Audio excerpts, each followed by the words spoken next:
Hello everybody and welcome to episode 4 of What's the Quack. I'm your host, of course, Sergeant Ducky. And joining me today for a chinwag is CJ, who's the man, the myth, the legend behind the YouTube channel Cynical Reviews. I'm sure a lot of you know about him already, but if not, he makes fantastic comedy and TV show reviews. Highly recommend checking him out. If you don't know him, you'll find his links in the channel description. So, welcome to the show, CJ. Hello. starting as I mean to go on. Yeah. Alright, Grant, let's switch off my video voice. Are your balls tingling yet? My desk has developed a noticeable wobble.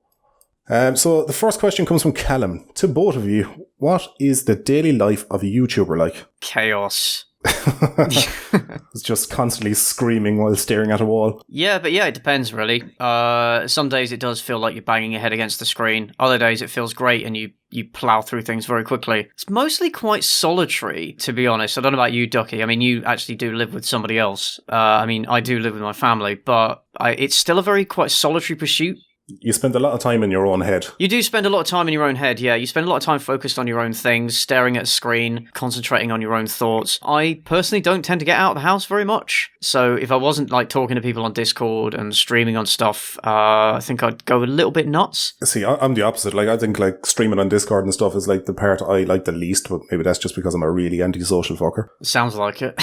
It's one of them things that, to quote, the movie Clerks, it's like, I hate people, but I love gatherings. I'm just one of those people. But I think my daily routine is typically just waking up, having coffee, forcing myself to do as much of a video as I can, inevitably getting sidetracked by like a YouTube video or something, spend 4 hours doing that, hating myself for not getting as much work done as I should have, and then I'll feed the dogs, come back up. I'll typically get most of my work done like in the evening, when I'm kind of like, shit, this day is almost over and I've done fuck all.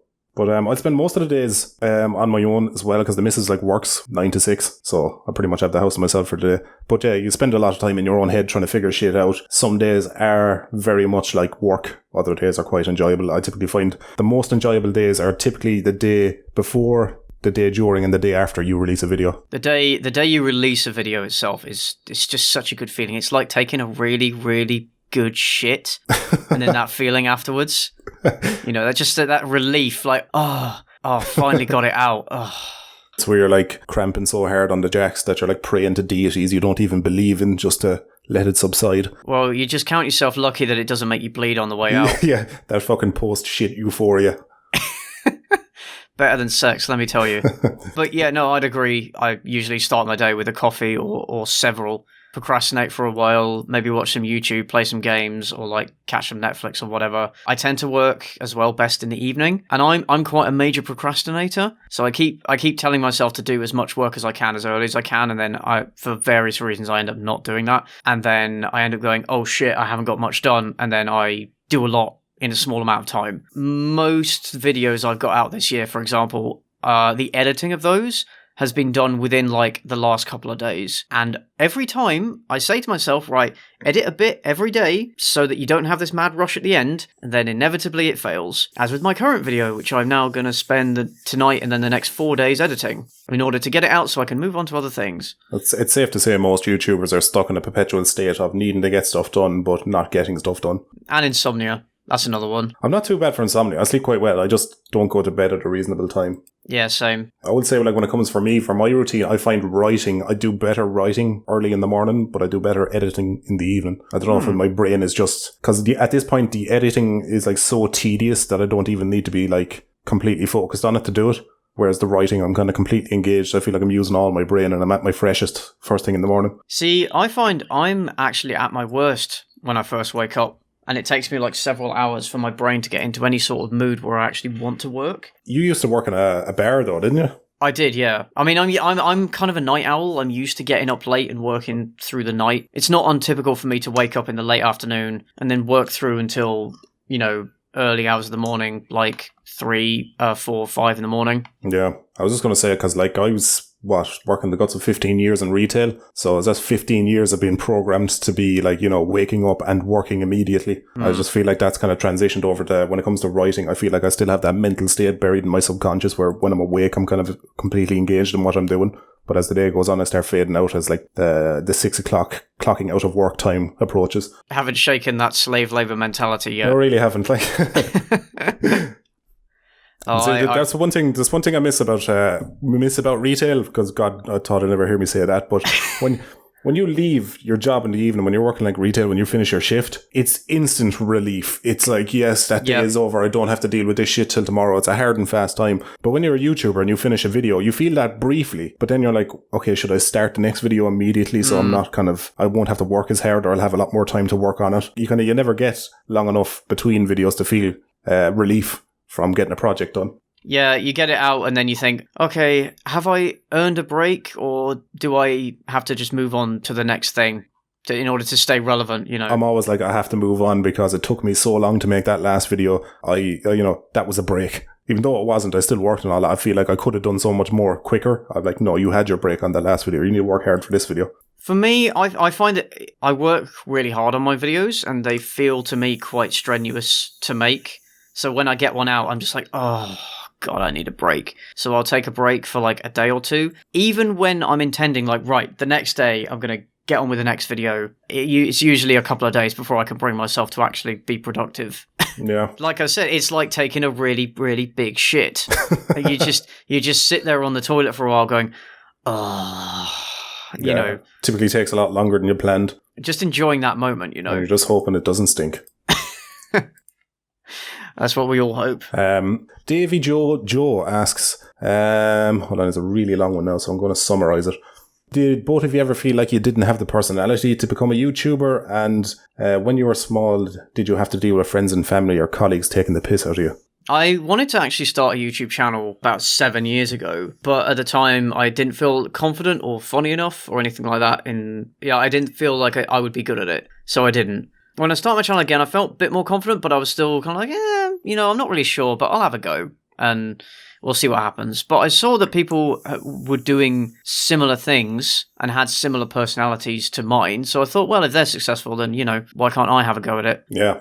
When I was small, I didn't have anybody, take the piss in the sense of, oh, you shouldn't be doing that, or good luck with that. I did have the parental doubt of, oh, it's only ever just going to be a hobby. It's just kind of a bit silly, isn't it? It took even after I blew up and was able to monetize my content, it still took a while to actually persuade my parents that it was a job. I don't know if you've had that experience. No. Back when I started my channel, my mother had no idea what it was.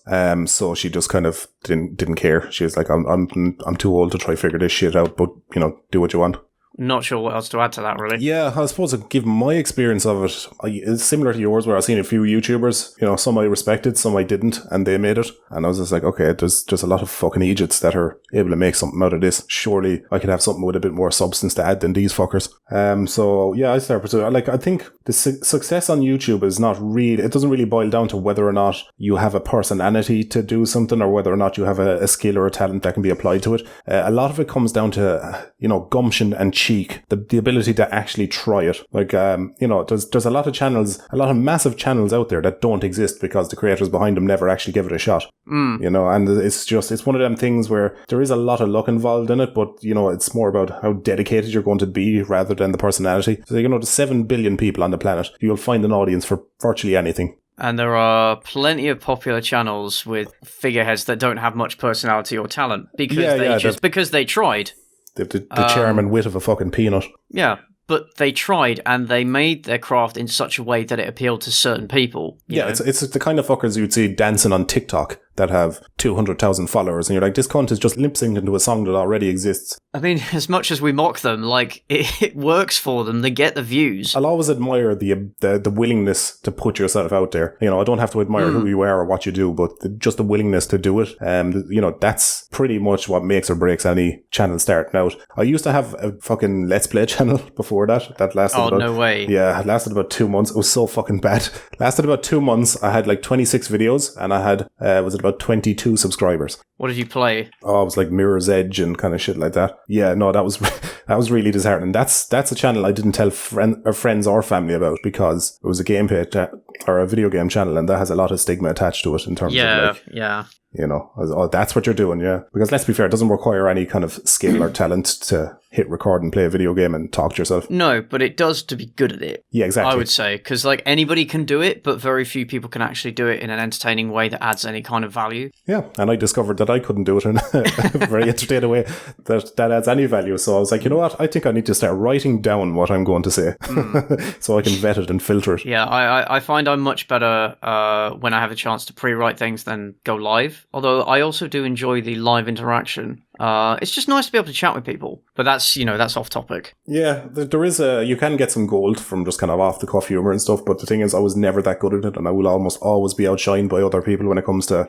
improv. Yeah, I'm terrible at improv. I'll sit down and write a script like nobody's business, and I'll make a damn good video out of it. But if you were to have me go one-on-one with somebody, I will shit myself. I'm terrible at improv. And I find that my humor really comes from like reacting or commenting on things. But if you ask me to write a joke, I can't do it. You know, tell me a joke. I don't know any jokes, but if I see something and there's something ridiculous about it, I can comment on a joke on it. Yeah, what's that technique they call joke surfing.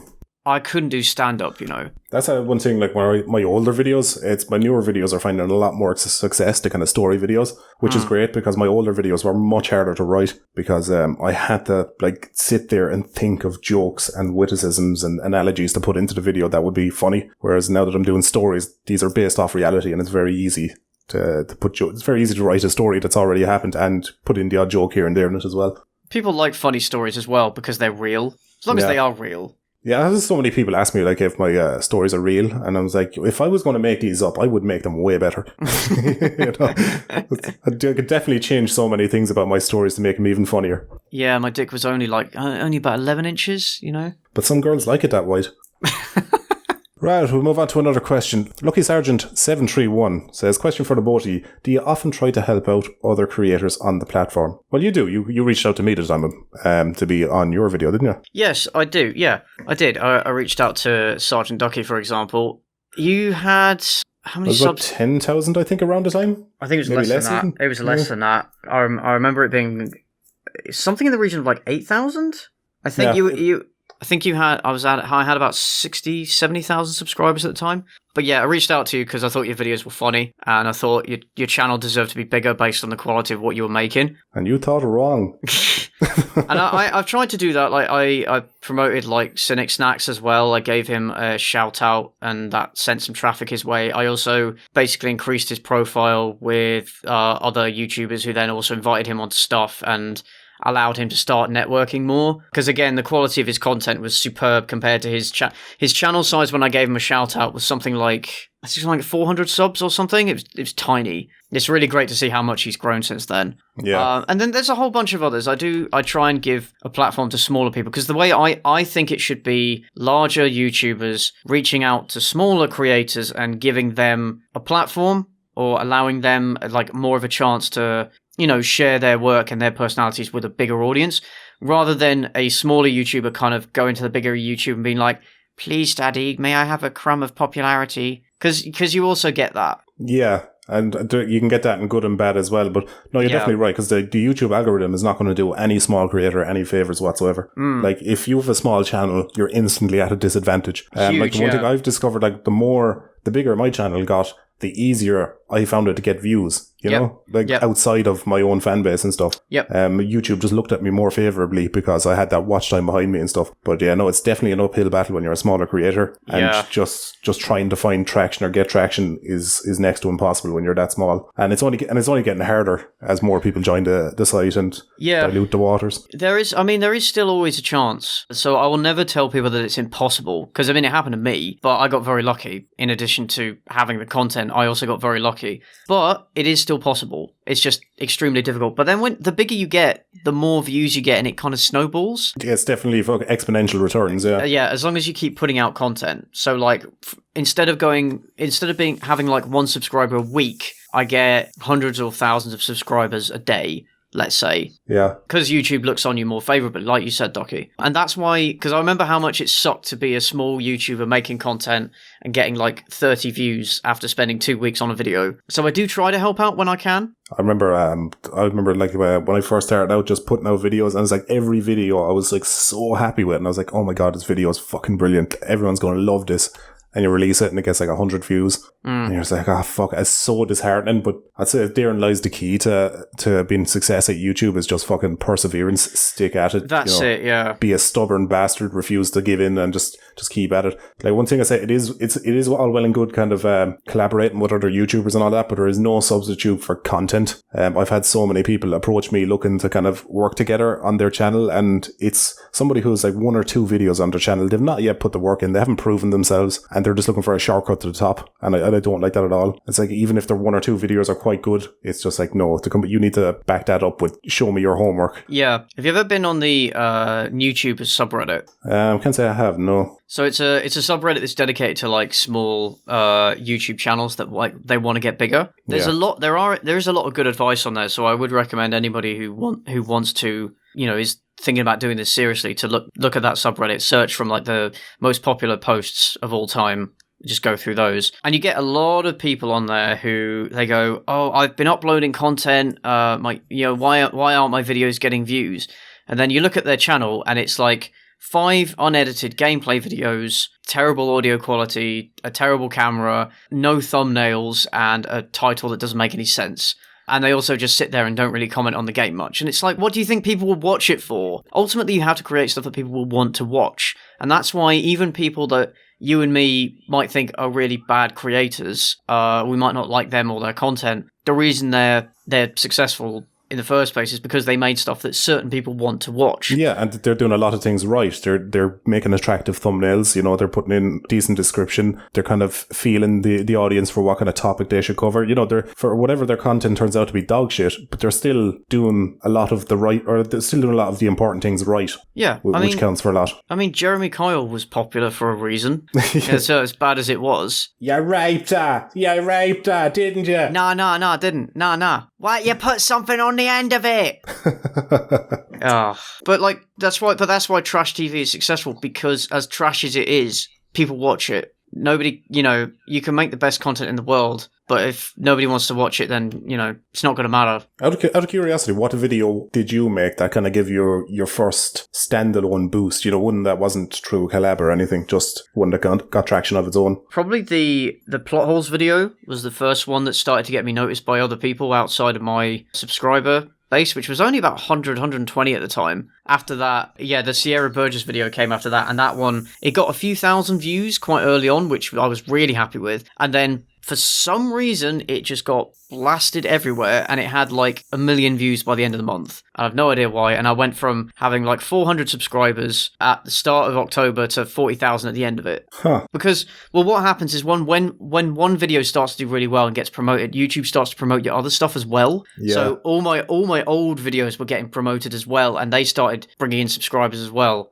So it just kind of snowballed. But that goes back to what I was saying, there's no substitute for having content, because there's so many channels out there that will have a video that has like 5 or 10 million views and maybe 20,000 subscribers or even less. And it's like, if you don't have a library of videos for people to kind of continue on watching, it's very hard to hold on to somebody. It's very hard for somebody to remember you when they've only seen 1 video of you or 2 videos. If you want to give people the opportunity to binge through your library and they just kind of get to know you a lot better through that and get an attachment, and that's when you will get subscribers. Yeah. My first video to kind of blow up outside of collaborations kind of audience-wise was funny. It was a week before I left my job. I had like already given my notice, my work at this stage, where I had decided I was going to go full-time on YouTube and give it a go. I gave my 2 weeks notice, and a week later my video, The Almost Accurate Guide to Ireland, started gaining a massive amount of traction. I was getting to the point where I was gaining like anywhere between 300 and 500 subscribers a day, which was great for me because I was only at about 20,000 subs at that stage. Then I released the next one, and that gained similar, but even like, doubled again. It was exponential. And I was just talking to the missus there the other day, and I was saying, since I left my job, which was pretty much exactly a year ago,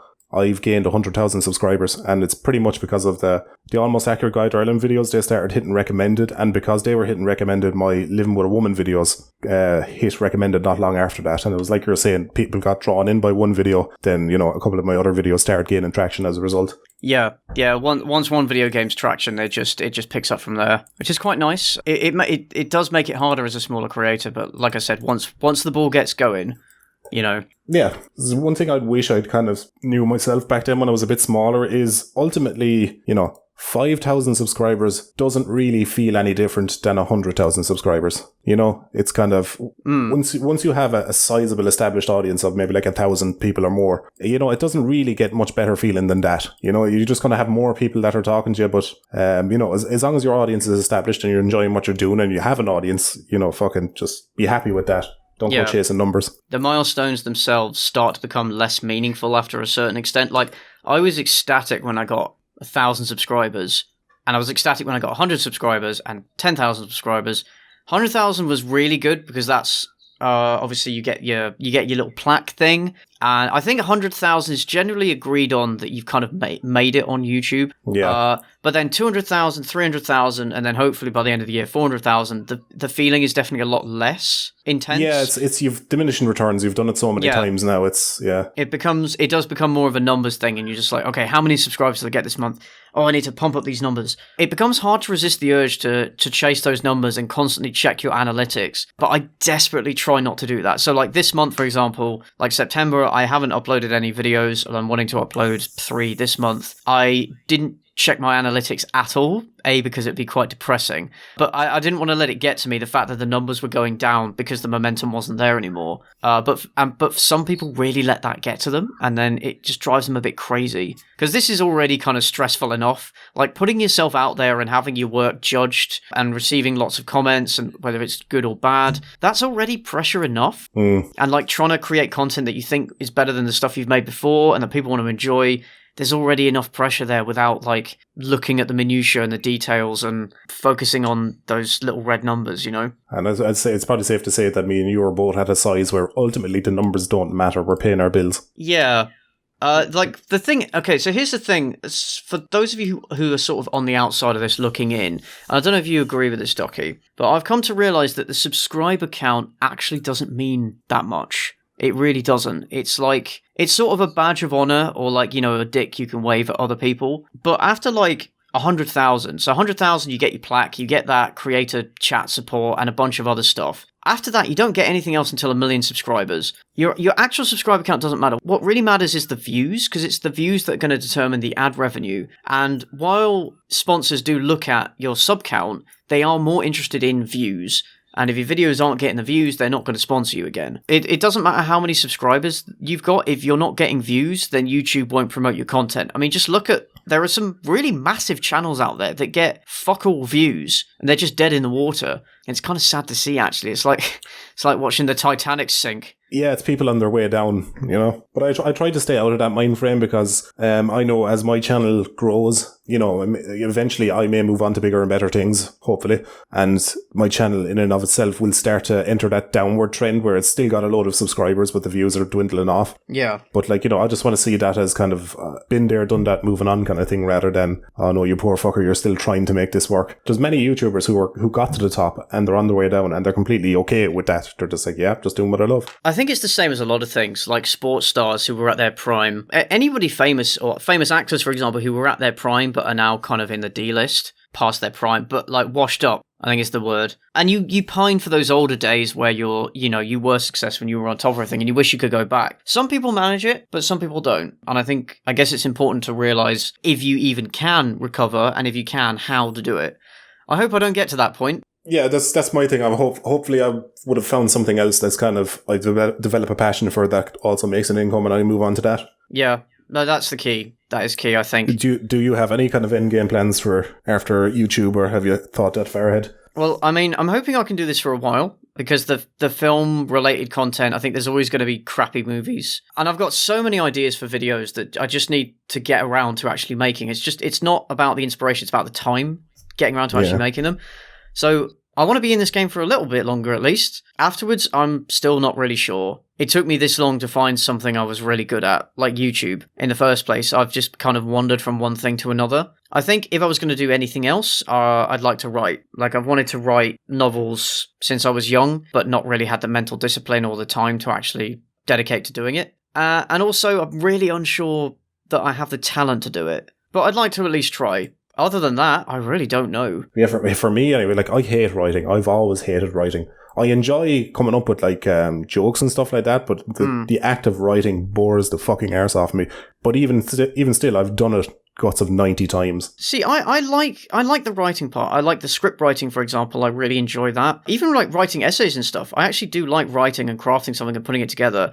But with fiction writing, it's different because it's about it's a very different kind of craft. It involves more describing things, getting into characters' mindsets, using subtext and subtlety and metaphor and all. It's a completely different ballgame, and one I'm not really used to and not really confident that I'd be any good at. So that's what's been putting me off for most of my life. Yeah, somebody commented on one of my videos the other day, and it was something about his life didn't have as many kind of good stories and how he'd love to have those kind of stories of his past. And it kind of got me thinking. I was like, I don't think the stories in my life are particularly entertaining. You know, they're just me hanging out with the boys and something peculiar happens. It's like 90% of the stories that are good on my channel, 90% of the good videos is the writing. You can make any story that's boring, you can make that entertaining just with writing alone. Take a trip to the shop and some woman dropped a piece of bread in the ground and she bent over and you could see through her leggings and she was wearing a thong. That's mundane enough in and of itself, but you could write a very funny story about that. So it really kind of comes down to how creative you are rather than the source material. Yeah, but it's definitely something I'd like to have a go at again in future, especially if and when this YouTube thing starts to either go downhill or collapse for me. Who knows? I'm hoping it won't be the result of Scandal and it will be more just like, yeah, I'm too old for this shit now. But we'll see. I feel like mine will definitely be Scandal. What Scandal would it be, though, do you think? I don't know. Would it be like an inappropriate sponsor? Or would it be like... Well, we were talking about this before the podcast started. Would it be like, oh, you've been DMing some underage people? Or... No, as I was saying before, that's never going to happen because I don't like kids, much less find them sexy. That's just so annoying. What is there to like? But put it this way, just don't become a Minecraft Let's Player, all right? That's that's where it all comes from. That's how it all starts. I do like the opposite. What's that? Me man Diamond Minecraft or whatever his name was. He used to do Minecraft videos and then he switched from that to more like adult content videos. Doesn't really narrow it down. No, it really doesn't. But I think what I'd love to do is the opposite. I'd love to play like Minecraft videos, but make them the most adult, fucking vulgar Minecraft videos you've ever heard. Just building the biggest penis in Minecraft. Oh, they're just like turning this mountain into a doggy-style cream pie. Well, who knows? There may be a gap in the market. I feel like there is, and if there's not, there should be. For those Minecraft players that used to play it in the heyday and then they came back to it years later when they've got a bit older. Yeah. You know. But like the problem is that the reason why there's not a market for that is I know myself, if I started watching somebody playing Minecraft, I'd feel a little bit sorry for myself. You know, I'd be silently judging myself watching somebody playing Minecraft. I'd be like, what the fuck am I doing? As you should be. Let's see if we get another question going here. Comes from Valentine Rose and says, question for the two of you. How do you both deal with being referred to as furries because of your YouTube channel avatars, especially Cynical?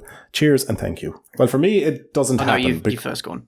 Yeah, I was just going to say, for me, it simply doesn't happen. I haven't been referred to as a furry in like 2 years, like outside of just somebody just making a joke or having a laugh at it. I don't know why. I think it was because once in a video I referred to furries as zoophiles in disguise with easily startled dogs. But like, yeah, no, it's because my avatar is neither a dog or has fur. I think I get away with it. But my whole thing is just like, there is so many people on the internet now that the second they see an animal avatar, they're like, furry, furry, furry. And you're like, yep. Do you realize like Mickey Mouse and Goofy and all that shit had voice actors back in the fucking 40s and 50s? Are they furries? Like, you know, the idea of people voicing animal avatars is not recent. No, it's not. It's been around for a long time. I'm pretty sure animal characters have been used to represent various people ever since Disney. I think it's just because furries are now such a popular thing, or they're more popular than they've ever been, and they're more visible than they've ever been because they dominate sites like Tumblr and Twitter and stuff. So they have more visibility than they've ever had. So people see that they see the anthropomorphic animal and they go, okay, furry. I think definitely in your case, because you're a duck, you don't tend to get that many furry ducks. So I can see why people wouldn't level that against you. But like me as a dog, like I understand why people would make that association. For the most part, I treat it as like a joke. You're too kind. You need to just fucking get angry, call them bastards. That's what I do. I'm like, fuck you, you fucking inbred genetic cul-de-sac. Get out of my face. No, I'm not a furry, honest. I mean, to be fair, when I was coming up with the idea for the avatar, I didn't even think about the associations. I was so naive. Didn't even really realise that people would think of it that way until I started getting comments on it after I blew up. And then I was kind of like, oh, I guess I should address this because otherwise people are gonna think I actually am one. I assume you probably already have addressed it or answered that question before, but was there a thought behind the dog, or did you just go, fuck it, dog, that'll do? Yeah, no, it's, okay, so the original idea I was going to have for my channel, I was going to have, Diogenes, the ancient Greek philosopher, who was an all-around mad lad. Oh, that was the poor guy who lived in the street with he lived in a wooden barrel, bowl. And he only kept the company of dogs, and he was said to be dog-like because he lived like a dog, and the word cynic actually means dog-like in Greek. I just thought he was a really cool character and he fit the tone of what I was going for with the channel. So I was going to have him and a dog companion be the sort of characters in the videos. So I had some art drawn up of the characters. I ended up not going with Diogenes, but I liked the dog. So I decided to just use it. And then I put it in a suit because I literally just got some stock images and trimmed them. And I'd got some stock images of people in business suits doing in various poses and just stuck the head on them because it was easy. There wasn't really much more thought behind it than that. And the actual design of the dog was based on the Sprocker Spaniel that we had at the time, Luna. Yeah. So her photo was used as like a reference image. Oh, very good. So there are multi-layers of meaning and inspirations to it, but furry was not one of them. But like I said, I can see why people make that association. But you just you have to just laugh it off. Oh, definitely. Make it into a joke. Like, it's a channel meme now. People comment like, hey furry, or hey, are you a furry? You know, and it's it's fine when people are joking about it, but then some people do come across it and they go, okay, he's a furry. I'm gonna like his content because he's a furry. Or they think I am, but then they realize that I'm not, but they still like it because they're furries and they like the anthropomorphic dog thing. Then you get the people that they outright refuse to watch my content because I'm using the avatar or because they think I'm a furry, which is just dumb. You know, I think I'm better off without those people, to be honest. Just accuse those people of not watching your videos because your avatar is black. Yeah, it's racist. It's racist, yeah. Yeah. That's what I'd do. How I came up with Sergeant Ducky was, do you know the ancient Greek or the ancient Egyptian hieroglyphs? Mm-hmm. Back in the time of like Tutankhamun and all that? Well, that had nothing to do with it. I just thought that Sergeant Ducky was hilarious. I thought having a duck in an army as being a sergeant and nobody drawing attention to it was fucking hilarious. I came up with that when I was like 16 playing Call of Duty Black Ops on Xbox 360. Nice. And then I built my character around that. And when people ask me why green, it's just because how many green ducks do you know? I wanted to stand out from the pack, you know? No, that's a fair thought. You'd be surprised how many like YouTubers and Twitch streamers took their name and persona from their like Xbox gamer tag. Yeah, ultimately, like your name online doesn't matter. I feel like people put way too much thought into it because eventually it just becomes a brand name. And when people say it, it's, you know, they're not thinking about what the word actually means. Like think of PewDiePie. That's a stupid fucking name. But it is dumb. Yeah, like if you were to say that outside the context of YouTube, somebody not knowing it, they'd be like, what the fuck is a PewDiePie? Yeah, but it's just his name. Because it's associated with him, yeah, you don't think about how silly it is. It just becomes a brand. Sad and Broke asks, what's the hardest part of figuring out your channels? I assume that was figuring out what you were doing. So what made you want to do like a movie and TV show reviews specifically? It's because I liked enjoying that kind of content. So like a lot of the YouTubers that I've watched for years and really enjoyed focus on like reviewing and ripping on bad things because it's funnier to do that. And my sense of humor has always been quite like sardonic and sarcastic and like making fun of things that are shit.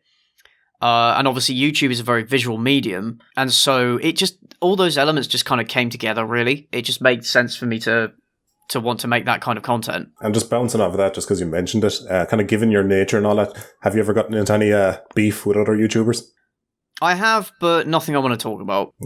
So we'll just give it a yes. I try to avoid actually getting into like fights and stuff with other YouTubers because I don't really like drama and confrontation. Yeah. But I'd be lying if I said it didn't happen. But it's not really something I want to talk about because it's like it's done now. I'm of the same. There's a few YouTubers, even some I don't want to say who or what, but people I've actually worked with in the past with collaborations, not you before you say anything, that now I wouldn't have nice things to say about. And because of that very reason, I'm not in it for fucking YouTube drama. I've never mentioned it. No, you do come across that. No, you definitely do. You definitely do. Whether it's, it's people being petty or misunderstandings or sometimes just for clout and just for views. Yeah, fucking that's the one I've encountered so much time. Is just people being hungry, way too hungry, looking at numbers and fucking, not paying it forward. But that's why I tend not to get into arguments with people like online, for example. I tend to avoid it. You know what you should do? You should get just drunk and just vent. Go live on Twitter. Oh, fuck that.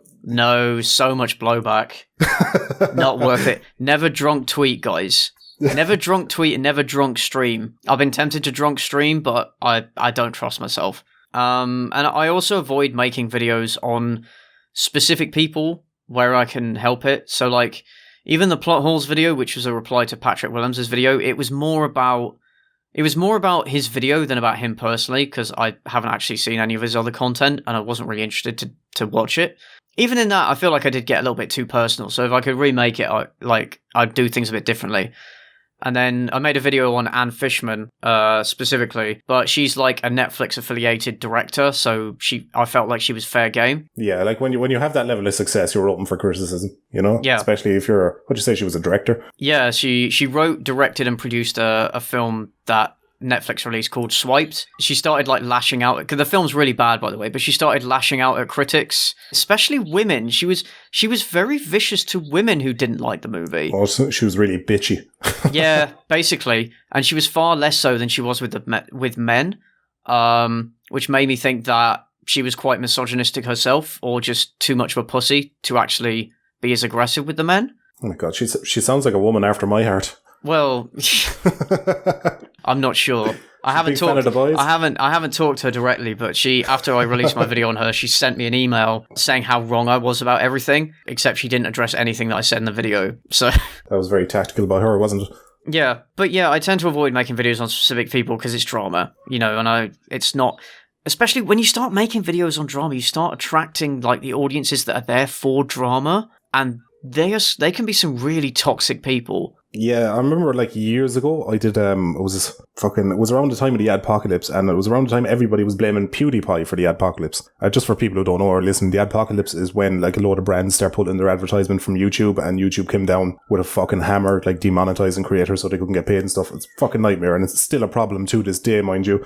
Yeah, the second round of the Adpocalypse was a creator called Cynical. Some people would have heard him. He did a video talking about how PewDiePie caused the Adpocalypse, and I basically made a counter video. I didn't address it directly to him because, again, I didn't want the fucking drama, but there was many creators sharing the same opinion, and I basically said, fuck you to anybody who's not doing their fucking research on these fucking videos. Just commentary channels reacting rather than doing a bit of research. Because if people remember right, it was actually ISIS and other fucking terrorist groups were uploading videos to YouTube and getting ads turned on their videos. Yeah. So it was YouTube was funding ISIS. That was the original cause of the Adpocalypse. But so many people, and notable YouTubers, started spreading bullshit saying PewDiePie did it. It was months after the Adpocalypse had started, PewDiePie had slipped up and said the N-word or whatever else. But, people just combined the two in their head and blamed him for it. I was just really annoyed by that. But when I made that video, I just got a load of fucking people just shouting back at me, fucking 12-year-olds and shit. And I go, no, it was PewDiePie. I was I've literally done a detailed video why it wasn't PewDiePie. I've shown you articles, the fucking headlines at the time, everything. And they're like, no, it wasn't, you're wrong. And I was just you know what? I'm feeling dirty for making a video like this. The kind of toxic fucking community I'm going to bring upon myself if I kind of keep pursuing that type of content. I just didn't like it. There was no comments kind of going, oh, this video was so funny, anything like that. And that's where I get my kicks. I love making people laugh. Yeah, you want to avoid that side of the commentary community. The one, you know what I mean? The ones who are perpetually making videos on each other and on the same kind of people. Yeah, it's a fucking echo chamber. Just shouting over churning out, I don't know, 5 videos on a row on I'm Alex or Jojo C or whoever. And it's just really? Do you guys fucking care? But people watch it. But I don't think they're the sort of people that me or you are going to want as part of our fan base. No, and they're not the sort of people who get served in a bar. No.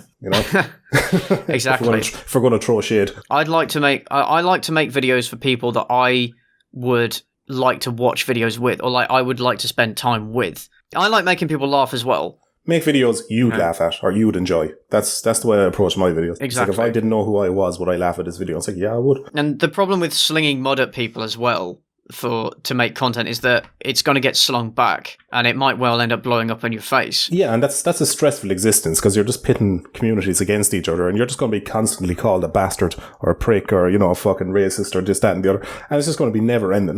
That's not an enjoyable life as a YouTuber, to wake up and have 500 comments calling you different fucking horrible names. You want to wake up and see a couple of comments of you've made somebody's day a bit better, not that you've like enraged them to the point they've burst a fucking blood vessel in their eye. But some people live for that drama though. They live for that stress. That's not me. Not me. No, yeah, I wouldn't consider myself one of them either. Again, it was one of them things I dipped my toe into because I wasn't sure what kind of content I wanted to do. And I dipped my toe and I realised I hated it, so I didn't really go back to dramas. I haven't gone back to drama since. So we'll move on to some movie questions because this is your stomping ground now.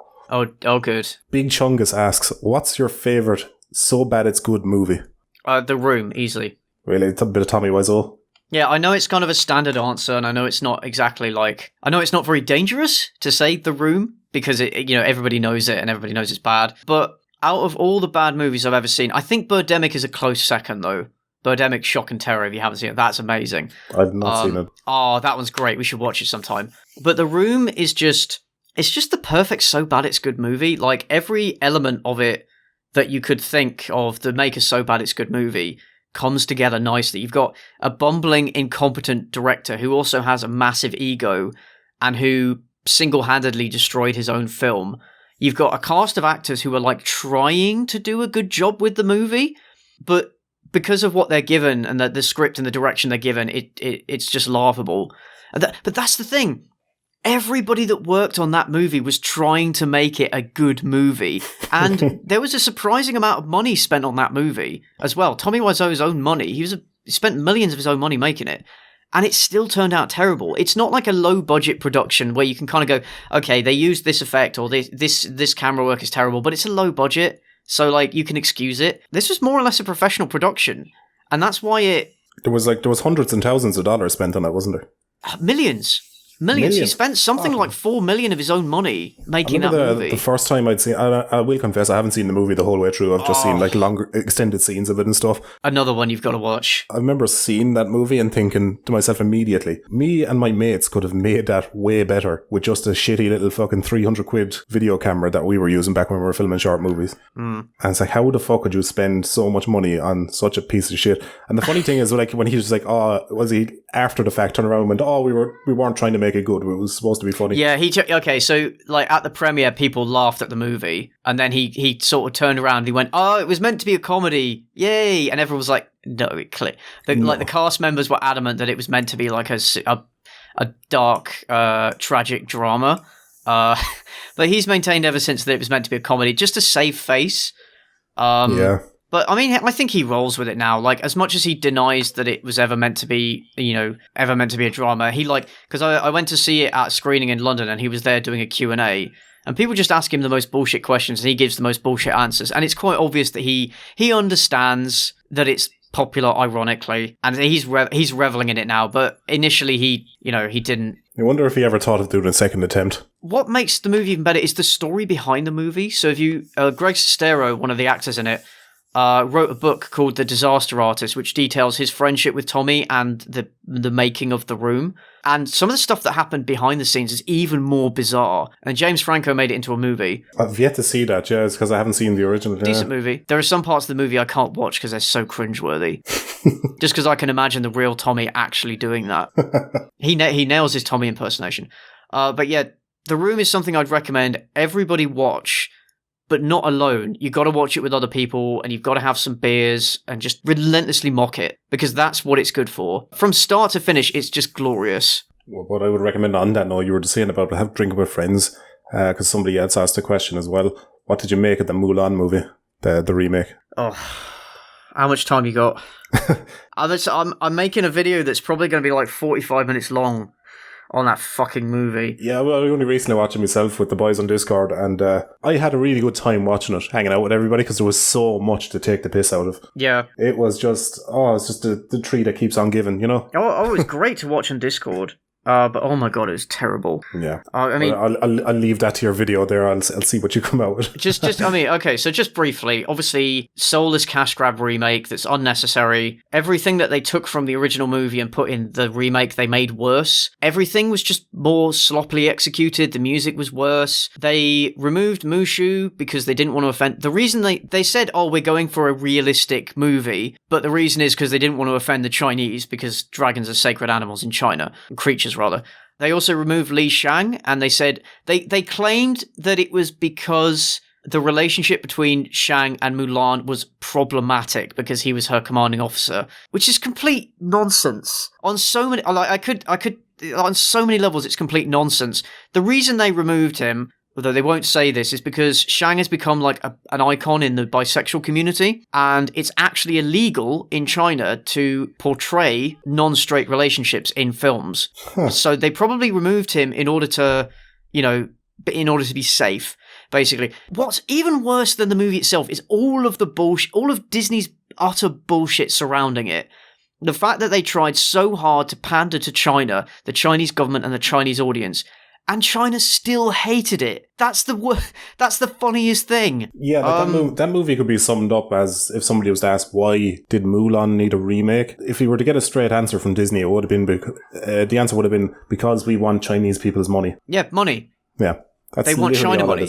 Yeah, didn't they do the same thing with like there was another remake they'd made recently, and they changed something about it so they could release it in China? Would have been The Lion King. I don't know about The Lion King. They changed when they remade Red Dawn. Or they made it like Russians instead of Chinese or something, wasn't it? Or like, because the original was Russians, but they made it, instead of the Chinese, they changed it to Korea, North Korea, because obviously North Korea could invade America. That's so realistic. Yeah, they have the munitions to do that. There are other examples, just like taking Tibet off the map, for example, because China doesn't like that very much. Do you know like China has border disputes with 17 countries? Yeah, because they're little bitches. Well, like at some point you got to realise, like maybe it's them that's the problem. Maybe it's them. Maybe you're the problem.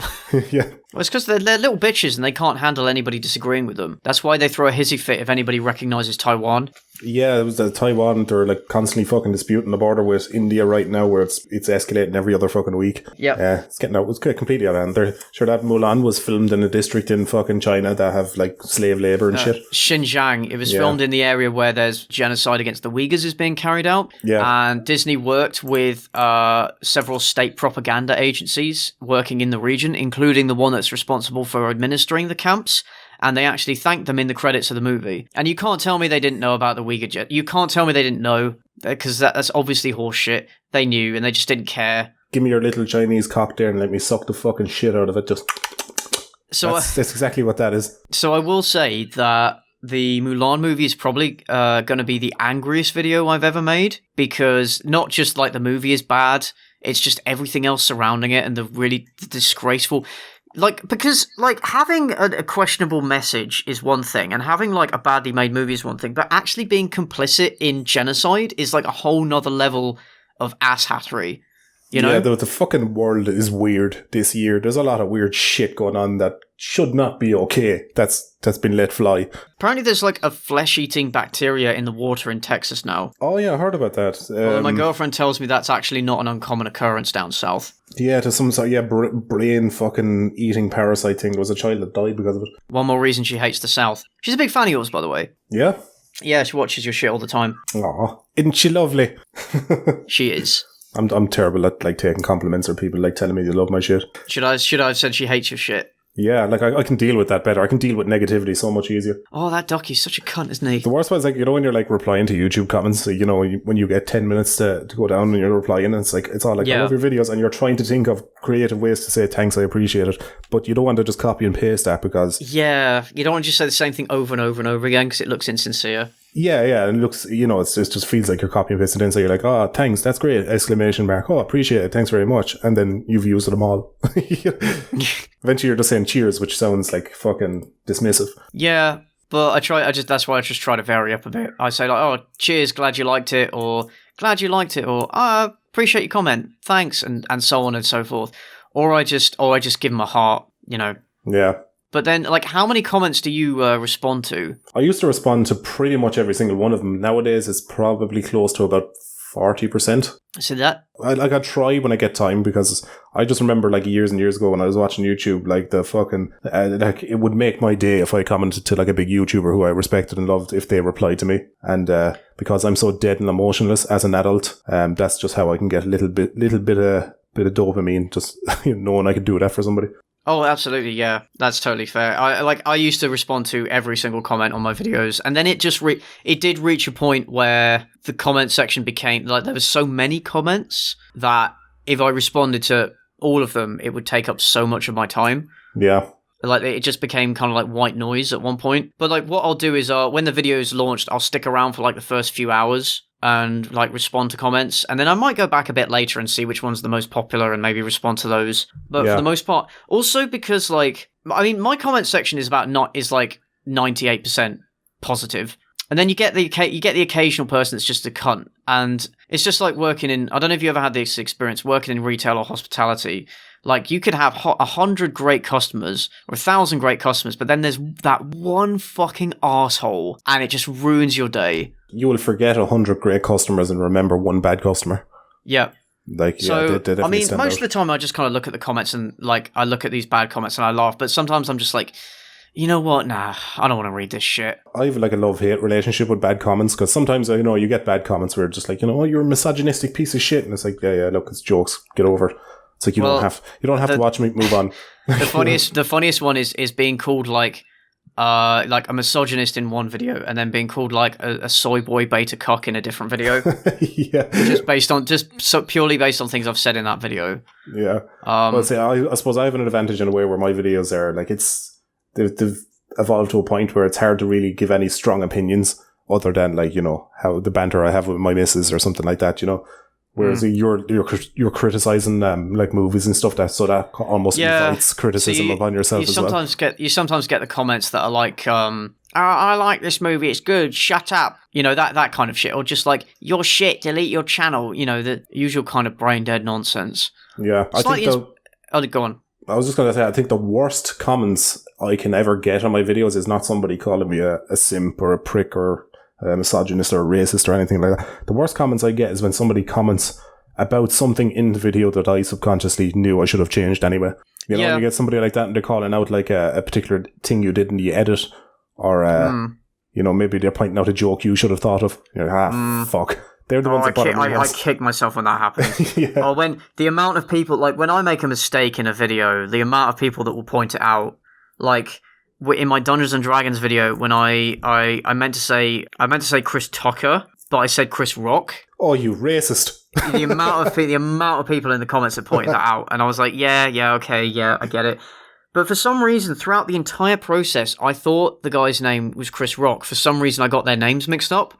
And then I didn't catch it until the comment section pointed it out. Oh, none of them. Same. I've gotten some other things wrong in videos. Quite bad major details as well. Like, for example, in the Kissing Booth, in my first Kissing Booth review, the character's name is Elle. But I thought her name was Ellie, and the L was just short for that. So I called her Ellie. And then, of course, the 5,000 people in the comments pointed out, actually, no, her name is Elle. Yeah. Okay, thanks for correcting that I got this one detail wrong about this piece of shit movie. It makes me feel so much better. I suppose then the other side of the things, like, granted as a piece of shit movie, but you ever watch like videos based around Game of Thrones, and this is like, 20 secret things you didn't know about Game of Thrones, and like the narrator is like mispronouncing everybody's name. Oh, I hate that. Yes. I hate when people mispronounce very popular words or names. I'm like, oh. It's like, and Tyrion's father, Tywin. And you're like, no, it's not fucking Tywin, you fucking weirdo. Did you ever see that video that this guy made a video claiming that Tywin Lannister is gay? They covered it on EFAP because it was so hilarious. I got a weird thought in my head after that, like, presidential debate there that was on last night. I was thinking, how fucking fantastic would it be if you got like Joe Biden, Donald Trump, and then Tywin Lannister? just to have the three of them debate. I think Tywin Lannister would just smash both their heads together. I fucking so would. Like, they'd be like shouting over each other, and it's just have fucking Tywin stand up as like fucking Donald Trump going, I am the president, and you have Tywin there kind of going, anybody who has to say I am the president is no true president. Oh, well, unlike Trump, a Lannister always pays their debts. Trump always pays their porn star. Always pay off the Russians. Oh yeah, come at me, Americans. I wonder if they must have something on him. I feel like, remember that story about the pissing video that the Russians apparently have on him? Oh god, is that why his skin is orange? Quite possibly. It's just soaked into his epidermis. Anyway, what were we talking about? I gotta remember. Hold on there. YouTube comments? Yeah, we just kind of veered off into our own thing. Yeah. Right, so we'll move on to another question from Shane Loughlin. What's your favourite hobbies besides doing videos? So what do you do in your spare time when you're not making videos? If you have that. If you're a fake YouTuber who has free time. In my free time, Dungeons and Dragons is my main actual hobby. Besides the usual, playing video games, reading, watching movies and stuff, like the usual. Dungeons and Dragons. Dungeons and Dragons. I play about twice a week. You do like the whole role play thing. I know a fellow I used to work with played Dungeons and Dragons. Oh yeah, I'm the dungeon master, so I run the games. Oh, nice. So I have to do a lot of roleplay because you controlling the NPCs and the monsters and like any characters that join the players in their quests. Yeah, there's a lot. I do voices. I do roleplay. It's quite fun. Get to make use of my very amateur acting skills. Yeah, see, look at you social fucker. This is like one of the lads I used to work with, played Dungeons and Dragons, and he asked me, he's like, "Would you be up for a game?" And I was like, "No, I've never played it. Not really my cup of tea." And he's like, "Really? You seem like you'd like it." And I was just like, "No, interacting with people, that's awful." Well, in fairness, I basically don't leave the house unless it's to play D&D.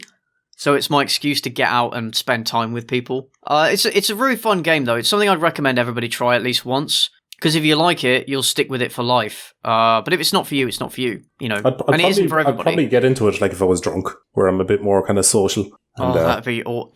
drunk D&D is a whole different ball game. Something I definitely need to I want to try at least once. You grab the fair maiden by the arse, and you're like, yeah, dude. But it's already enough stress as a DM having to deal with sober players.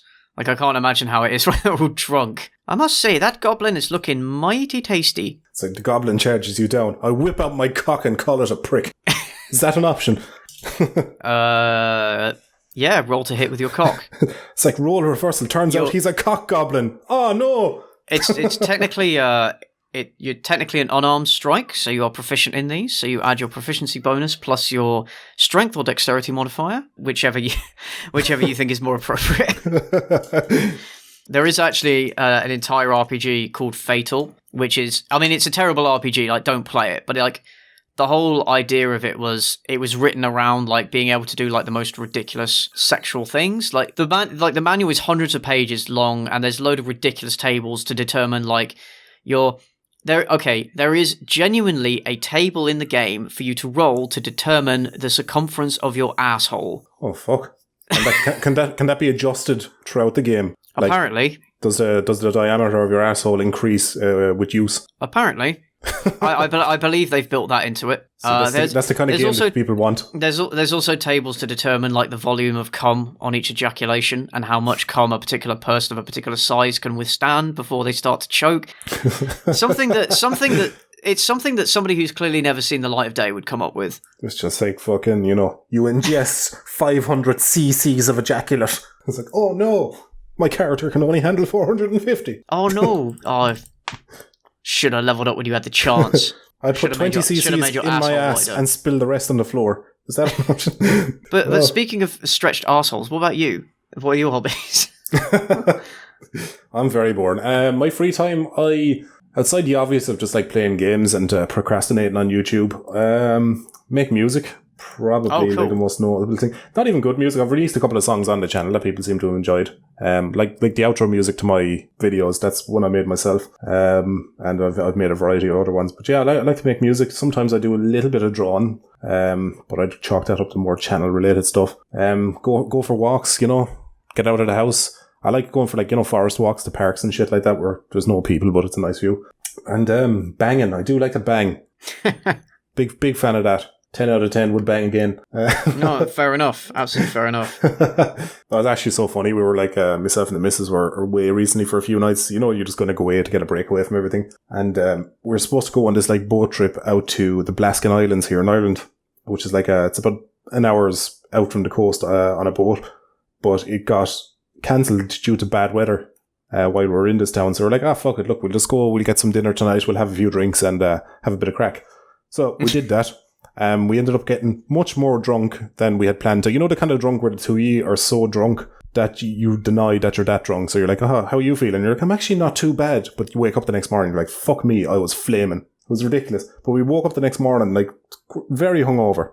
And next thing, my phone rang, and I answered the phone, and it was the lady from the boat tour place. And she basically said, yeah, the weather's actually looking pretty clear today. So if you want, we can actually book you in for 12 o'clock. To go out to the Blaskin Islands, and myself and the missus are fucking dying of a hangover. Like, you know, feeling nauseous and everything, but I just to get her off the phone really quick, I was like, yeah, 12 o'clock, that's fine, that's grand, yeah. Hung up the phone, said it to the missus. We kind of were forced to go on the boat trip, and it was just the two of us sitting on a boat for an hour as it rocks back and forth in the waves.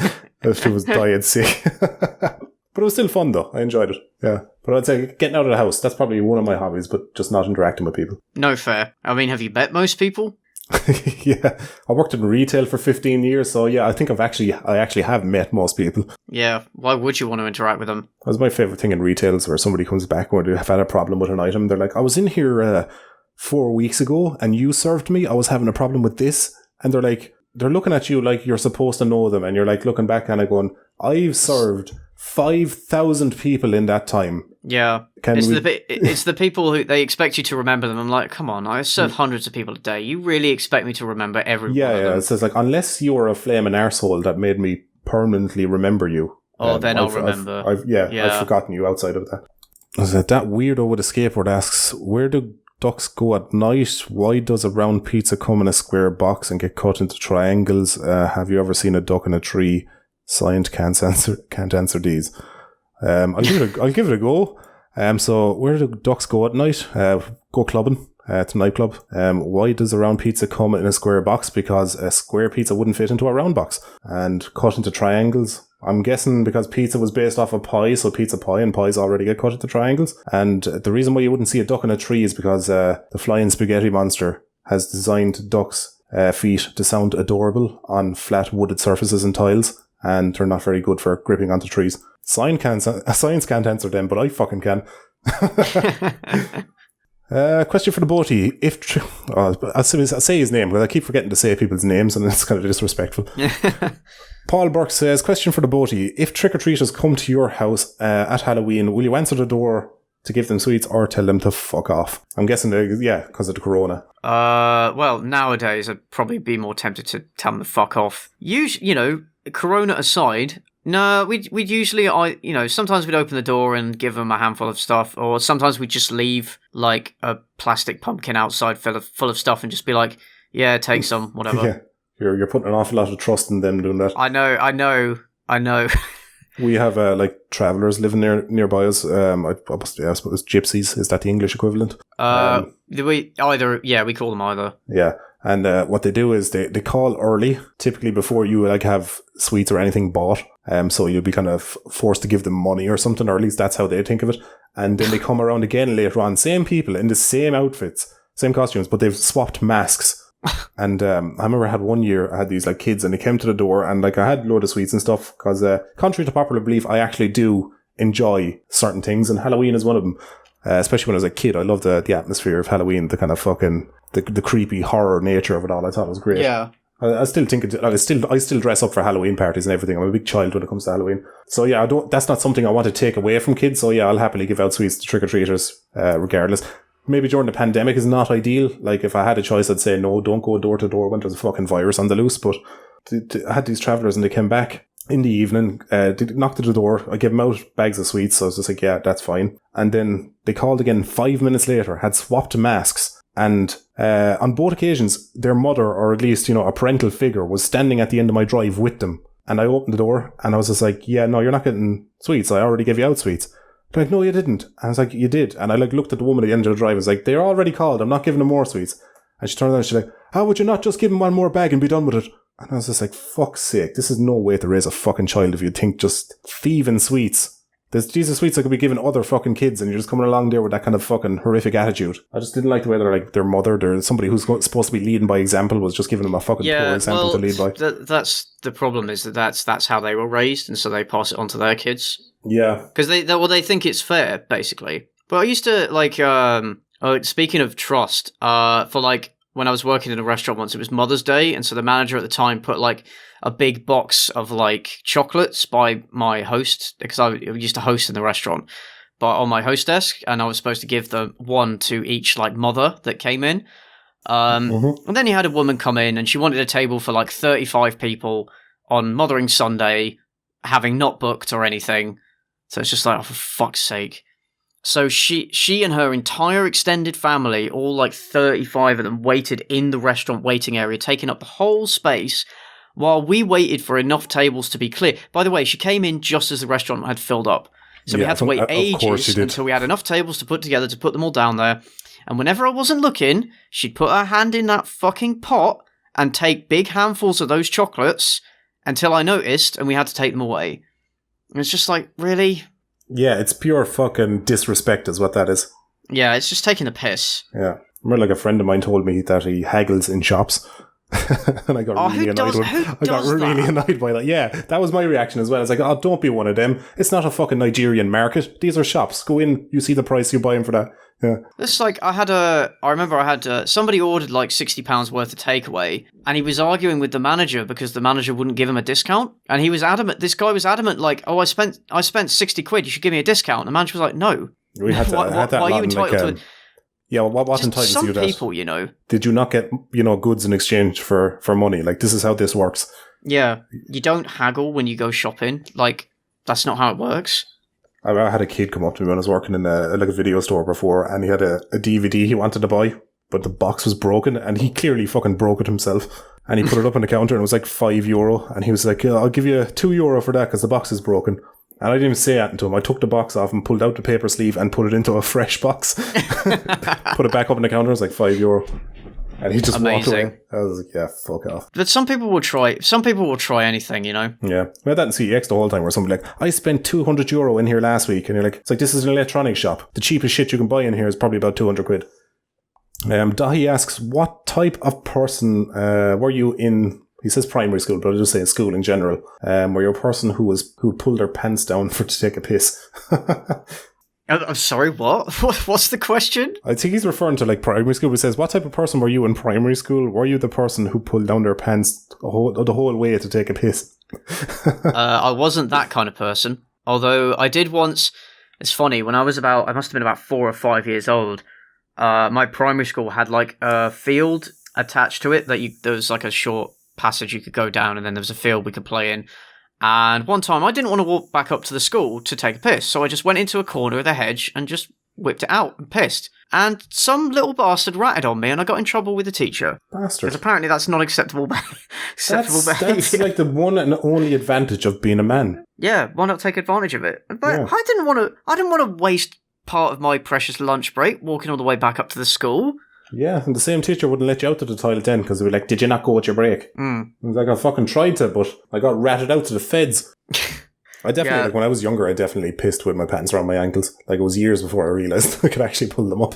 I genuinely can't remember whether I put my pants down to my ankles when I was pissing at the time. I don't think I did. But then I'd imagine I was the kind of kid who didn't want to hold up my pants while I was taking a piss. So I probably did. Yeah, you don't have like, Beyonce hips when you're that young to hold your pants up. I mean, it's just effort. Yeah, God, I miss the days of having a nappy, you could just piss and not have to get up. God, I'm looking forward to old age. Well, by then you'll be pissing in a tube. Yeah, and I'd be like winking at fucking retirement home nurses, being a real creepy bastard. That's how my life is going to end. And I know. Hey, listen, it's all well and good when you're being a creep at this age, because it's charming. If you're kind of relatively good looking, or you have a bit of charm, or you can make a girl laugh, that's wonderful at this age. When you're flirting with somebody, they love that. You do that as a creepy old man, and you're a pervert. No, what you got to do is you got to pretend that you're rich so that they'll get something out of it when you die.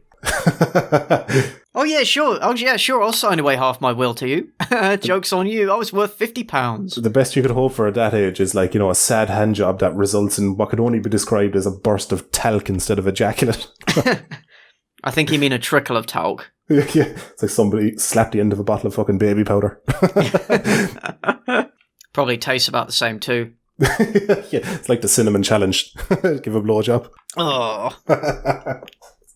A friend of mine I'm going to have on the podcast soon, he's a teacher, and it's like one thing he's apprehensive about is like, listen, I'm a teacher, we can't have these conversations delve too far into the realm of to the point where it could get me in trouble. And I promised him it wouldn't, and I don't know how successful I can be at that. It's going to be a very edited podcast.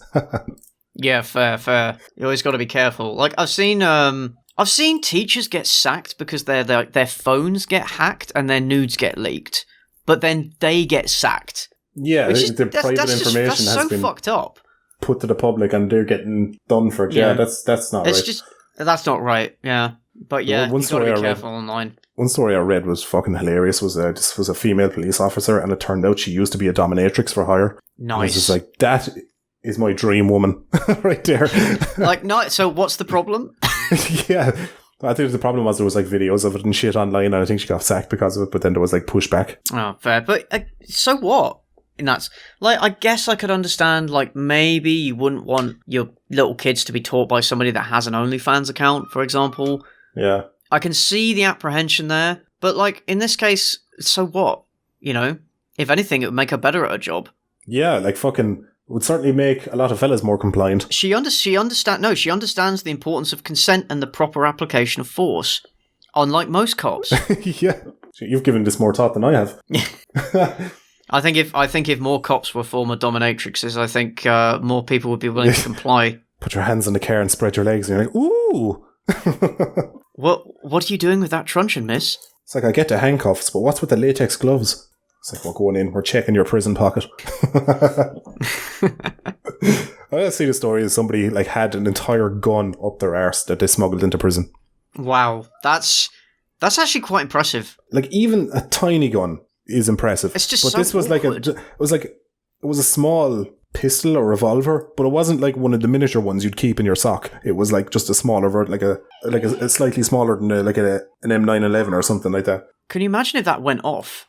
You could just hear like, an internal thud because of the organs and stuff would be muffling the sound of like just try explaining that to the prison guards. Yeah. They'd be like, what was that? I had a really bad curry. One of me piles are after bursting. Oh, fuck it, I amuse myself too much. Better than not amusing yourself at all. Right, it's the last question I have. Second last question I've listed on this. Professor Peculiar asks, did either of you two go to college, and what did you study? So did you go to college? I did. I actually went to college twice. First time as an undergraduate to study philosophy, and the second time I went back to do a master's in medieval history, actually. So you can tell that I have no idea what to do with my life. No, they're interesting subjects, though. I was going to say, a good sign you don't know what you're doing is when you're doing college for art. Yep. It's probably like the worst degree you could have. I think if I could go back to my, last year of school, I think I'd do history at university instead. But the reason I didn't want to study history was because I thought if I studied it, I would lose my passion for it and start to hate it. Yeah. But history is something I've always enjoyed, and I didn't want to lose that.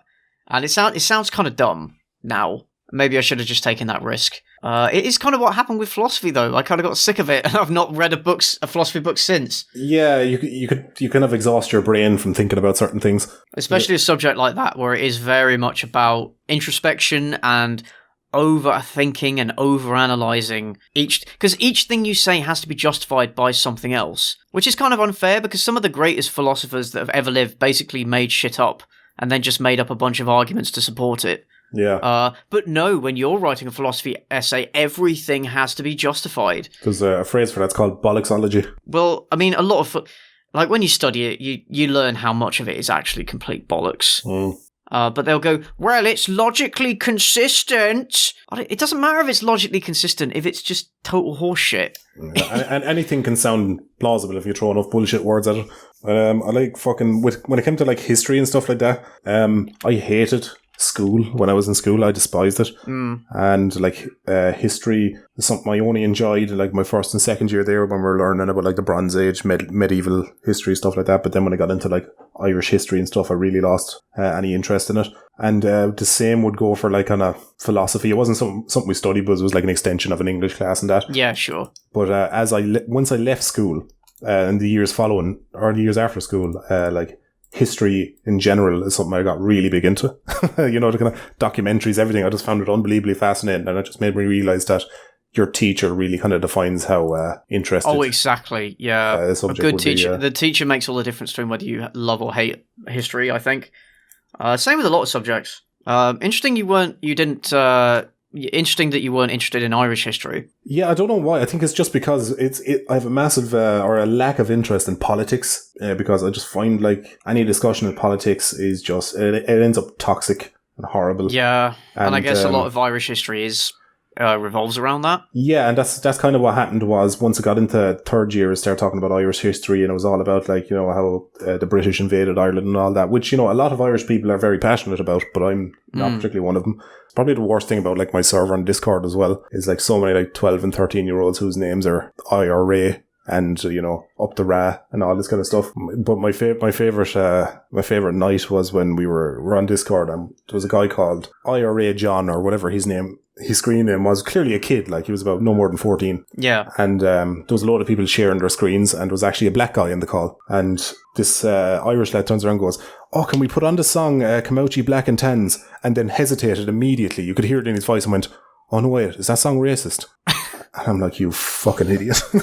I've listened to that song because for my Mulan video. So the director basically says one reason they took, I know this is going back, but the director said that one reason they took the songs out of that movie was because people don't sing songs when they go off into battle, which historically is complete bullshit. Yeah, like just marching music and shit. So I asked for examples of war songs, and somebody mentioned "Come Out Ye Black and Tans." I'll listen to it. That's a fucking banger. It is a really good song, yeah. But the fact that this kid, whose screen name was Up the IRA, asked if that song was racist, like, and he went like towards black people, showed his ignorance of it. Like, you know, it's just that pure, you know, oh, fucking, we're great and the British are shit, even though he clearly knew fuck all about Irish history.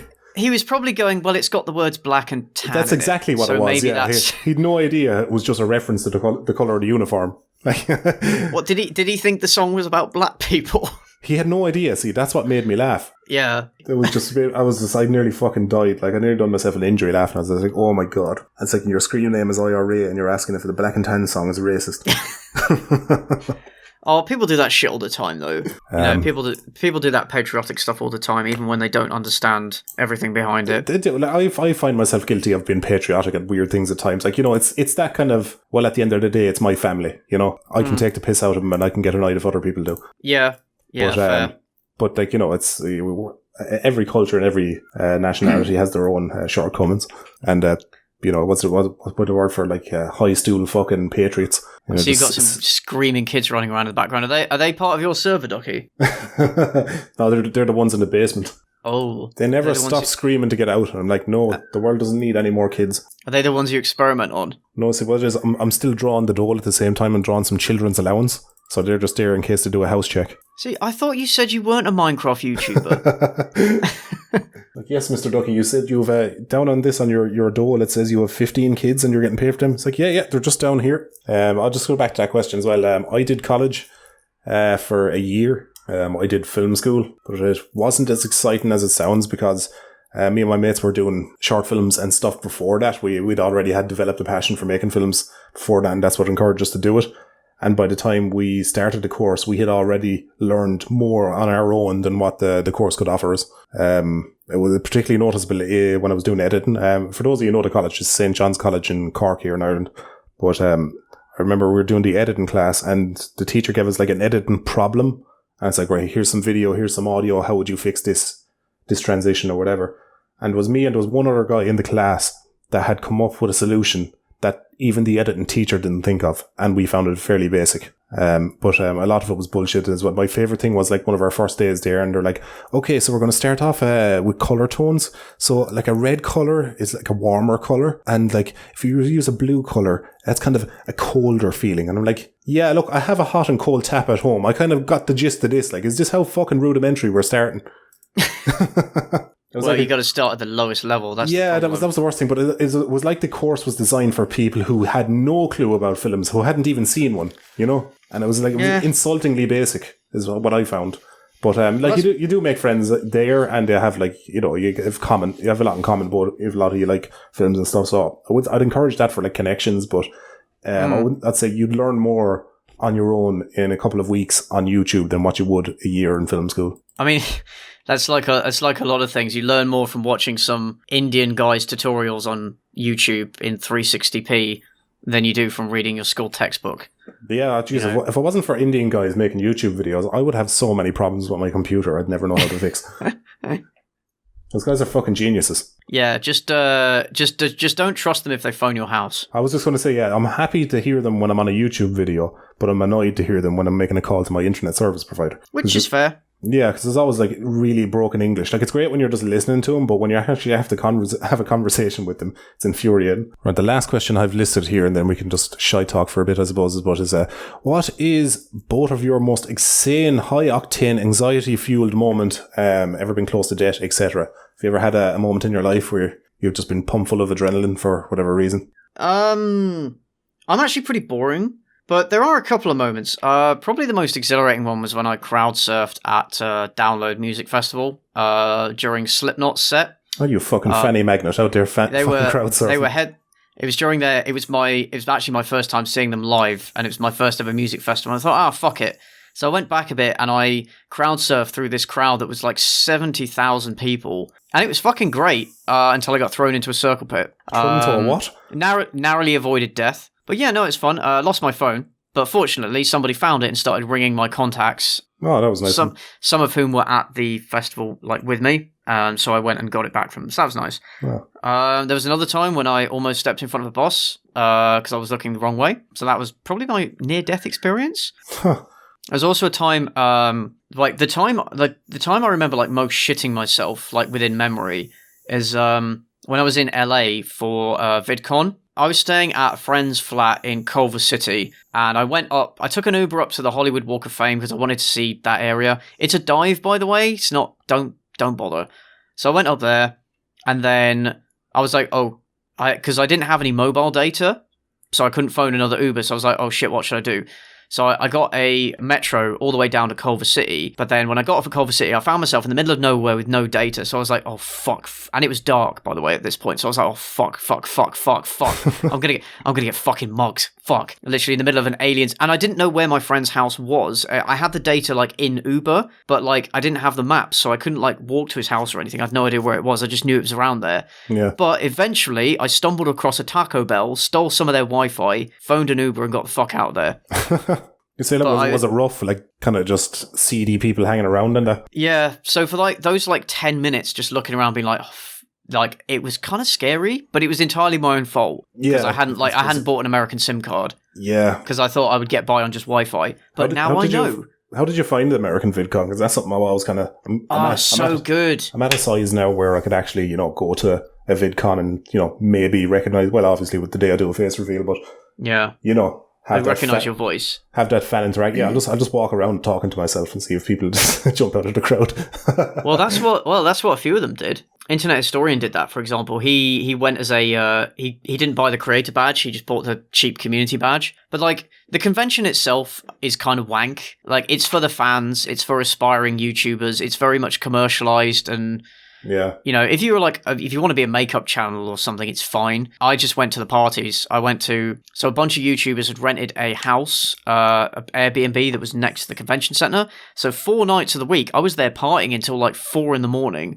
with, you name it. You name a YouTuber and they were probably there. Did they check your sub count at the door? Is that how they worked it? No, not really. It was more just like, it was an invite thing. So if you knew people, that you could get invited to it. But there were people of all sizes there. I mean, I'm not going to list them off, but like there were loads and loads of people there. The amount of people I ran into, I was genuinely like, but what was also cooler is that some of them actually knew who I was, nice. And were fans of my channel, and that's cool when that happens. So you'll find that if that happens to you. So I'd highly recommend going to American VidCon if you can. London VidCon is not as good, but we still had fun with it. We are trying to make it more of a thing that people go to. It's the lesser VidCon, you know? Yeah. So if you're going to go to one, go to the main one in Paris VidCon. Rather than the Florida. I would say the whole trip cost me just under $2,000. Did you go on your own or with a group? Or I went on my own, but I ended up staying in a place with some people, one of whom actually spent the entirety of the time at another house, so we never saw him, and another one ended up going to film an advert, actually, so we never got to go to the convention. So it's just me and this other guy, but he was out most of the time, so we'd basically just come back to the Airbnb and sleep, and then go out immediately as soon as we woke up. So we barely saw each other. But I just go to the convention and then meet people there and then just hang out from there. Like The Right Opinion, for example, had an Airbnb with 15 other people, about a 10-minute walk from the convention center. Yeah, so I spent a lot of time there. The time he went to the VidCon, I seen him. He was posting pictures and shit on Twitter. That man looks like he'd be fun to party with. The thing is, he's a good person to know in the sense that he knows a lot of people. So that was my kind of game plan. Is okay, I'll meet up with him, and he'll know what's going on. But no, he was fun to party with, and his Airbnb became the focus of a lot of parties as well. Yeah, he just seems like the kind of fellow that would become instantly more flamboyant when they're drinking, that kind of way. Definitely. He's so used to hearing him composed and when he has together. A few drinks in him, he definitely livens up a lot. Yeah. Yeah, no, I'd highly recommend going if you can. I was going to go this year, but it got cancelled because of Yeah, I'd say America's going to be a write-off for the next 2 years at this rate. Yeah, no, I definitely want to go, but then it was just one of them things where it's just it's probably pointless me going until the day I do a face reveal, because like that I don't typically talk to myself when I'm walking around. So no, it's fair. I mean, you could just go to meet up with other creators. That's why I went. That's where the fun was. Yeah, that's probably the main reason I'd want to go. Is just go on a big mad fucking session. There's another, Thaf9, for example, he's not done a face reveal, and I think he said he never will, but he goes to the conventions and he meets fans and stuff. I think he makes sure they don't take photos with him. Yeah. Basically. So it's not undoable. But it depends what you're comfortable with. But definitely, if you want to go for a session, VidCon's great for that. Yeah. Well, so you're going to be surrounded by creators and stuff. You all understand the ups and the downs of it all. I think it'd be a great. Oh yeah. But I was just going to say, when did you do a face reveal? Did you have your face out there from day one, or did that come later? So at first, I wasn't going to do one. I did one because I jokingly said when I had about 4,000 subscribers in a Q&A, I said I'd do it at 100k because I thought that would take fucking ages. Yeah. And then 3 months later, I was there. So I did it. I sort of delayed for a few months because I wasn't comfortable doing it. I did it in April of 2019, and I've been showing my face in videos pretty much ever since, with some exceptions. But yeah, my face has been out there for a year and a half now. And have you been recognised in public outside of VidCon and stuff? A couple of times, yeah. Not often. It doesn't happen often, but I have been recognised a couple of times. Yeah. So that's one thing that's popped into my head recently. Again, I mentioned doing a face reveal for 222,222 subscribers. I picked that because it's all twos and twos are ducks. So it was, hilarious comedy. This is why I'm at the top. But and that's creeping up very fucking fast. I've fucking gained 100,000 in less than a year, and it's exponential every year as well. So the 200,000 is going to come even quicker again. And but when I made that thing, I was just I wouldn't mind doing a face reveal. But now I'm thinking it would be fun to be recognised in public, and you get that little bit of your ego stroked and stuff. People come up going, "Oh, I love your stuff." Yeah, that'd be it's great. nice. Yeah, but it is. Is that nice long term? It's kind of like we were talking earlier, replying to comments. It's fun in the beginning, but after a while, it's hard to find the time to do it. Would it be a thing of where you're being recognised in public and it starts becoming a hassle? It will reach that point if you get big enough. Yeah.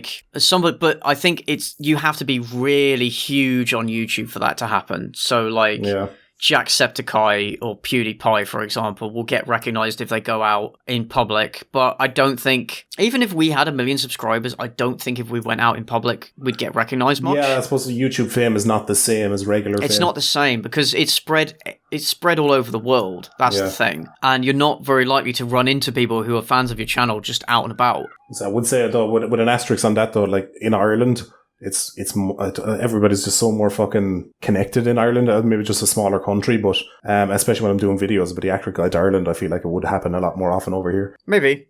I'm only speaking to my experience. Yeah, 100% of my audience is actually English and UK, or English and US, sorry. I guess it just depends, really. But I don't think it's something we really have to worry about. I think for us, it's just going to be we might be in the same place and somebody goes, oh, hey, are you this person? I think that's all it's going to be. I don't think people are going to come running up to us screaming like, oh my God, it's CJ! Sign my tits! I would if somebody asked me to, but like, fucking who wouldn't? Like, I'd fucking do it with my missus standing right there next to me. I'd be like, yeah, sign him. It's like, come on, love. How many chances am I going to get to do this? I'd be like looking at the missus going, let me have Connie, this one. Come on, Connie, would you mind if I just licked one nipple? Like, where's the line? At what point will you be annoyed? This is only going to happen once. Signing one tit is fine, but both, no. Just one. Can I cup the left while I sign the right? Is that okay? That's just manners. You need like a residence. If I'm signing your tits, at least give me one to squeeze, So you better not sell this tit on eBay. Well, you might want to ID them first, in this day and age. Yeah, there's always that, isn't it? Because this is YouTube we're talking about. Although, funnily enough, like, despite the fact that I've made, like, the teen movie reviews, actually only something like 5% of my audience are like 17 and under. The overwhelming majority are like 18 to 30. So hopefully I should be okay. Mine's similar. I think the majority of my audience is 25 to 34. And then it's closely followed by 17 to something. And then, but it's still about 10%. But then, like, a good percentage of people aged between 17 and 25 are just lying about their age so they don't get age gated. That's true. Yeah. That's true. How does your missus feel about being, like, recognised in public? It must have happened, like, when you were with her. No, it didn't. No? Not when we were in public, no. She has had, actually, she told some of her friends that she was dating someone and then talked about who I was. And one of them actually was a fan of my channel before then. And he was like, oh my God, you're dating that guy? That's so cool. But no, it didn't. I didn't get recognised when I was out and about with her. I think she'd be cool with it. Yeah. She always asks permission, like, if she posts photos of us on Instagram, she always asks if I'm okay with it. And I ask if I'm okay, if she's okay with me posting photos and stuff. They're so nice to each other. I tend not to just because I don't want to send people hurt. In the sense that, like, I don't want... You know how people can be. I don't want somebody to see a photo of the two of us together and then, like, make comments about her and stuff and go after her just to get at me. Which I'm sure some people would want to do. But she's a tough cookie. So she can handle it. But I don't want to bring it her way. That's why I wouldn't mind so much, because my Mrs. Connie, she's got a sharp enough tongue as well as me. So putting her in like a slagging match would be fucking brilliant, because like me and her are always just taking the piss out of each other non-stop. Like, if you didn't know any better, you'd think we hated each other. Oh, that's a good relation. We do that. But that's a sign of a healthy relationship. If you can do it, you can keep good spirits about it, I've a theory behind why those type of relationships last longer, is because, like, if I can turn around and call my missus a fat cunt in jest, then that gets a little bit of like a pent-up aggression out of your system, it's like punching a boxing bag in a way. It's like anything... I don't think me and my girlfriend are at that stage yet. I might have to warm her up a bit more. Yeah, well, I suppose we've been doing this with years, though. We just find it... I think other people's reactions to us doing this is just makes us laugh to no end, Forever, like, fucking out with another couple and we're just ripping the piss out of each other. It's like, fuck you fat cunt. And it's like, wait, you with your tiny dick. It's just over and back. Yeah, fair. But my girlfriend is like an amateur model on Instagram. She does like vintage, like 1950s style clothing. Oh, look at you living like a fucking YouTube sensation here. Yes, my girlfriend's a model. No, she just does it as like a hobby. Yeah. But she's used to like creepy guys trying to like, leaving comments and like getting in her DMs and stuff, and she sends them to me and we just laugh at them. Yeah. So she's got a good sense of humor about that kind of attention, for the most part. But yeah, I try and keep as much. I do talk about her, and I mention her in my Kissing Booth 2 video, for example. But I try not to like link her, Instagram or like show pictures of her and stuff, because I don't want certain people to go out of their way to try and get get at me through her, if that makes sense. Yeah, because you'd have years of experience of dealing with fuckheads on the internet. She may not. Not to that level anyway. Yeah. And without sounding like a misogynistic fucker, women tend to get hurt a lot easier, like emotionally hurt by bad comments than what fellas comments. would. Yeah. I mean, it's what I've noticed. But yeah, you really do have to develop a thick skin if you're going to do YouTube, if you're going to be on, like, if you're going to have an online if you're going to put yourself out like there, we do. How have you found that? Did you have to develop one, or were you already quite tough to begin with? I'd probably say I was quite tough to, like, when I first started out, when I was kind of a bit insecure of how good my content was, I would say, like, when I first started out, I was maybe a bit more susceptible to negative comments, but as time went on, I just became more and more confident. It's like, yeah, my videos are good, fuck what people think. And just, negative comments in general, a lot of the time, I'll just comment back something even funnier. It was like, people commenting going, oh, you're a fucking misogynistic piece of shit. And I just reply back, It's like, yeah, you're dead right, with a thumbs up, just to see where they go from there. Just don't give them any options. I mean, how do you respond to that? My favourite one was, I had somebody comment on my videos recently, and it was like that, calling me a sexist piece of shit and, bad-mouthing the shit out of me. This comment popped up and I just dismissed it immediately. I was like, yeah, whatever. And then like an hour later, another one popped up and I dismissed it. And then like a couple of weeks later, a comment popped up again. I was like, wait, now I recognise that name. That's the same person. And I went back and checked their comment history. They had commented 70 times, like it's 70 different videos. Pretty much they had watched all my videos and they'd commented at least twice something negative about the video. Yeah, some people do that. And I was sitting there and I was laughing my arse off. And I was like, you sad bastard, do you not have a hobby? How the fuck can you come along and watch all Apparently my videos? Not. And give me shit about I attracted a few of those, like people who subscribe to your channel just so they can downvote every video and leave a negative comment. Not understanding, clearly, that dislikes and negative comments count as engagement. So they actually help the video. Yeah. You fucking dumbass. Well, my favourite thing to do is, like, what I do is I'll just hide them from the channel. Because the way you can I do that. Yeah, and it's so satisfying. Because this particular person was, like, riling people up in the comments and, like, replying to people. And I had to kind of go in and reply to people. And I was like, yeah, bear in mind, this person has replied to, like, all my videos. They may not be the most mentally stable person. So I can take criticism. But, just don't get in bed with somebody who may maybe fucking bring harm upon you. Because this person's clearly not fucking right in the head. Yeah, the thing is, if you respond to them and you goad them on, there's a chance they might just take it further. Whereas if you just block them or, like, hide them from the channel, then they're literally just screaming into the ether with no idea that you're not even going to see their comment and nobody else is going to see their comment. It's so satisfying to do. And so I do it if I can. I can take criticism. So if somebody's, like, critical of a video, I won't hide them. But if somebody is just being an out and out cunt, then I'm like, well, I'm not giving you a platform. Like, why should I have to read your, if you write something like, delete your channel and kill yourself, why should I give a shit about anything you have to say? Yeah, why shouldn't I hide you from the channel? Just treat it like a bouncer, like a bouncer at a nightclub. It's like, listen, you can be a bastard and you can come in, but if you start trouble, you're gone. You know that there are, for some channels, pay people to moderate their comment section. Yeah, I'm assuming a lot of, like, the commentary community who has serious problems with that kind of thing. Maybe. Well, I imagine if they have serious problems with that kind of thing, then they actually encourage it because, it is all engagement. Yeah, but see, that's the thing, though. It kind of comes with the territory of it. So, fortunately, my comment section is like 98% positive, some spam, obviously, and then you get, like, I think 1% dickheads. Yeah, I can handle 1%. I can handle, like, people being critical of my videos.